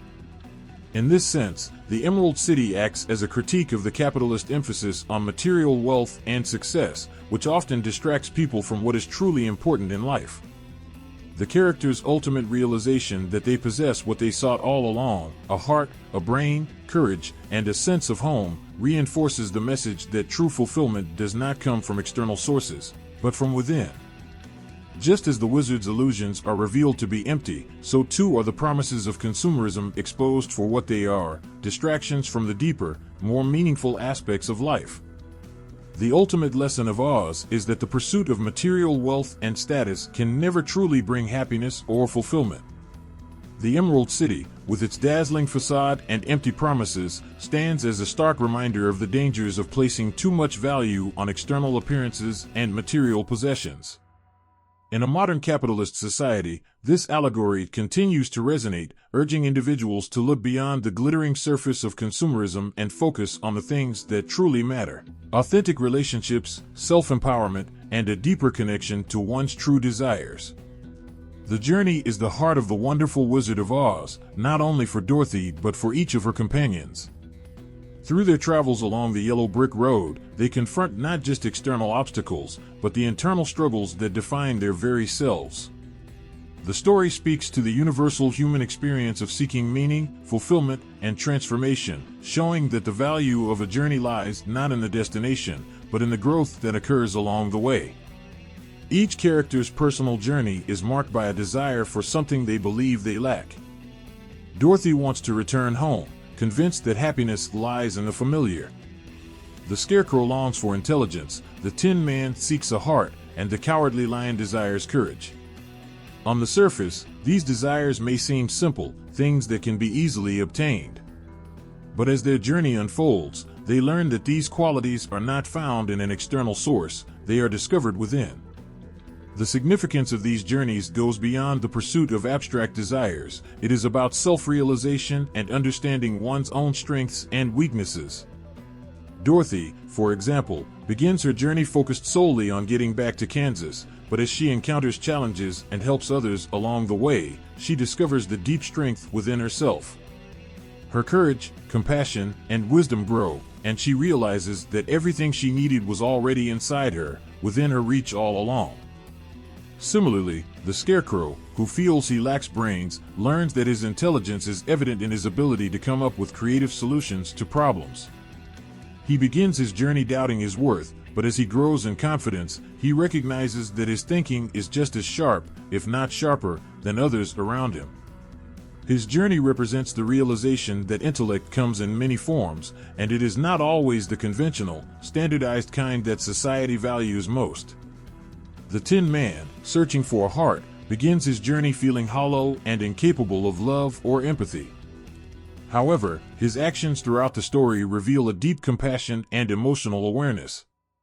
He demonstrates kindness and care for his companions, showing that his heart was never missing, just buried under the belief that he was somehow incomplete. His journey symbolizes the importance of emotional connection, and the idea that we often underestimate our own capacity for love and empathy when we feel disconnected from our true selves. The Cowardly Lion's desire for courage speaks to the struggle many face when confronting their own fears and vulnerabilities. He believes himself to be weak and lacking bravery, but as he faces danger and takes action despite his fear, he proves that courage is not the absence of fear, but the ability to act in spite of it. His journey is one of self-acceptance and recognizing that true bravery is found in embracing one's flaws and moving forward regardless. The power of these journeys lies in the transformation that each character undergoes. They begin as flawed, incomplete individuals who believe that they need something external to feel whole. But as they travel together, they begin to realize that they already possess what they were searching for all along. The journey itself is what reveals their true potential, and by the end, they are forever changed. They are no longer the same individuals who set out on the yellow brick road. This transformation speaks to a deeper truth about personal growth. It is not the end goal that defines us, but the process of getting there. It is through the trials, the encounters with others, the self-doubt, and the moments of courage that we become who we are meant to be. The value of an individual journey is found in the struggles and challenges along the way, not just the attainment of a goal. Moreover, the fact that these journeys take place within the context of a larger community highlights the importance of shared experiences in shaping personal growth. While each character embarks on a personal quest, it is the relationships they form along the way that help them realize their potential. Dorothy's bonds with the Scarecrow, Tin Man, and Cowardly Lion are central to her journey, just as their relationships with one another allow each of them to uncover their own strengths. The journey is not only an individual one but a collective one, where the act of supporting one another becomes as important as the personal transformation itself. The individual journeys in Oz also challenge the traditional notion of what success looks like. In many ways, society teaches us to focus on tangible goals, wealth, power, status, and to see our worth through what we can acquire or achieve. But in Oz, the true value of each character's journey is not measured by what they receive at the end, but by what they discover about themselves along the way. The Scarecrow, Tin Man, and Cowardly Lion are not transformed by external factors, but by the way they come to understand and embrace their own abilities and virtues. Dorothy's return to Kansas at the end of the story is perhaps the most profound example of this. She believes that her journey's purpose is to return home, but upon her return, she realizes that she has changed in ways she could not have imagined. Home was never the place she left, but the person she became in the process. The realization that there is no place like home reflects the understanding that home is not just a physical place, but a state of being, one that is shaped by our experiences, our growth, and our understanding of ourselves. This speaks to the universality of the journey itself. Whether we are seeking career success, personal relationships, or self-improvement, we are all on a path of discovery, and the real value lies not in the end result, but in how we evolve and what we learn about ourselves along the way. The lessons learned through hardship, joy, failure, and triumph are the ones that shape us and prepare us for what lies ahead. Ultimately, the individual journeys in The Wonderful Wizard of Oz serve as a reminder that the most profound transformations often occur not through external achievements, but through the internal discoveries that we make along the way. Through their adventures, Dorothy and her companions learned that the power to change, to grow, and to find meaning is not something that can be given to them, but something they already possess within themselves. It is through the process of living, struggling, and connecting with others that we come to understand our own potential and discover that, like Dorothy, we can always find our way back home, wherever that may be, by first finding our way into ourselves. The moral lessons embedded within The Wonderful Wizard of Oz are timeless, offering ethical insights that resonate across generations. At the core of the story, Baum weaves a rich tapestry of principles surrounding personal integrity, kindness, the importance of inner strength, and the need to trust in oneself. As each character embarks on their quest, they not only learn about themselves, but about the values that will guide them in life. The ethical takeaways from the story are not just confined to the main characters, but echo throughout the plot, teaching readers that the qualities they seek outside themselves are often already present within. One of the most fundamental moral lessons comes from Dorothy's realization that there is no place like home. At first, Dorothy believes that returning to Kansas is her only path to happiness, but over the course of the journey, she learns that home is not simply a physical place, but a state of being, rooted in love, connection, and understanding. The lesson here is the importance of appreciating where we are and who we are within the present moment, rather than constantly longing for something else. Dorothy's journey teaches us that happiness doesn't come from escaping our circumstances, but by transforming how we perceive them and finding strength in the relationships we hold dear. The Scarecrow's search for a brain is a poignant reflection on the value of intellect and critical thinking. He believes that he is not smart enough to solve problems or make decisions, but through the journey, he demonstrates that intelligence is not confined to book knowledge. His quick thinking and resourcefulness reveal that true wisdom lies not only in intellectual pursuits, but in the ability to think creatively, act decisively, and navigate the world with common sense. The moral here is that intelligence is not a fixed trait, but a set of skills that can be developed through experience, and that real wisdom often comes from how we approach life's challenges. The Tin Man, who longs for a heart, embodies the moral of emotional awareness and empathy. At the start of his journey, he feels he is incapable of love or compassion, but as the story unfolds, his actions reveal a deep well of tenderness and care. He is the first to care for the others when they are in danger, and he constantly expresses concern for his companions' well-being. Through his actions, the Tin Man shows that love and compassion are not abstract ideals, but qualities that can be expressed through actions.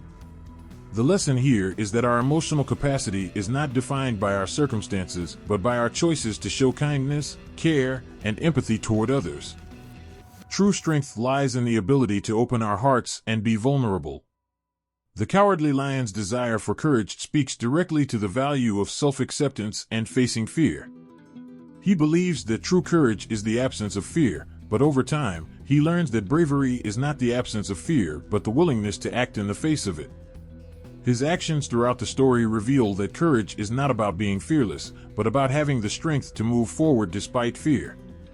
The lesson here is that courage is often a quiet, internal act. It's not about loud displays or heroic feats, but the simple, profound ability to confront and rise above the challenges that scare us most. The wizard himself, who turns out to be a man behind a curtain pulling levers, presents an ethical takeaway about the dangers of deceit and the importance of authenticity. The wizard initially presents himself as a powerful figure who can grant wishes, but his deception is revealed when the characters see him for who he truly is. His false promises highlight how easy it is to be taken in by appearances, and how much more valuable it is to be honest and authentic. The lesson here is clear. True power lies in honesty and self-awareness. The wizard's downfall serves as a cautionary tale about the dangers of relying on illusions and pretending to be something one is not. The Wicked Witch of the West is often seen as the embodiment of evil, but her role in the story serves as a stark reminder of the consequences of unchecked anger and hatred. Her desire for vengeance and control leads her to terrorize Dorothy and her friends, showing how destructive these emotions can be when left to fester. Her ultimate defeat symbolizes the moral lesson that negativity and hatred, though powerful in the short term, ultimately lead to destruction. The witch's role encourages readers to confront their darker impulses and recognize the importance of forgiveness and letting go of grudges. Holding on to anger only causes more harm to oneself and others. One of the most crucial lessons in The Wizard of Oz comes from the concept of self-reliance. Each character begins their journey believing that they are incomplete, relying on external forces to fulfill their needs, whether it's the wizard to grant their wishes or Dorothy's desire to return home. However, by the end of the story, each character discovers that they had the power within themselves all along. The Scarecrow is clever, the Tin Man is loving, the Cowardly Lion is brave, and Dorothy has the ability to return home whenever she chooses. This emphasizes the moral of self-empowerment. We all possess the qualities we seek in others or in external forces. True strength comes from realizing that we are already equipped with everything we need to overcome obstacles and create the life we want. The idea of friendship and community is also a prominent theme, with the characters' support for one another being crucial to their individual growth. In the beginning, they are each isolated in their own struggles, but as they work together, they find strength in each other's differences. The lesson here is that we are stronger together than we are alone. By supporting one another, we not only help others succeed but also help ourselves grow. In a world that often promotes individualism and self-interest, Oz reminds us of the value of collaboration, kindness, and loyalty. Finally, the story's moral lessons extend to the idea of integrity and doing the right thing, even when it's difficult. Dorothy faces many temptations along the way, but her unwavering commitment to her mission, helping her friends and returning home, shows the importance of staying true to one's values. She could have easily chosen a different path, but her courage, compassion, and determination ensure that she fulfills her promises and helps those in need. In The Wonderful Wizard of Oz, L. Frank Baum weaves a narrative rich with ethical teachings that resonate with the heart. From the value of self-empowerment and the importance of honesty to the need for compassion, courage, and integrity, the story offers timeless lessons that continue to guide readers today. The characters' personal transformations are a powerful reminder that the most important changes we can make are not those that come from the outside, but those that come from within.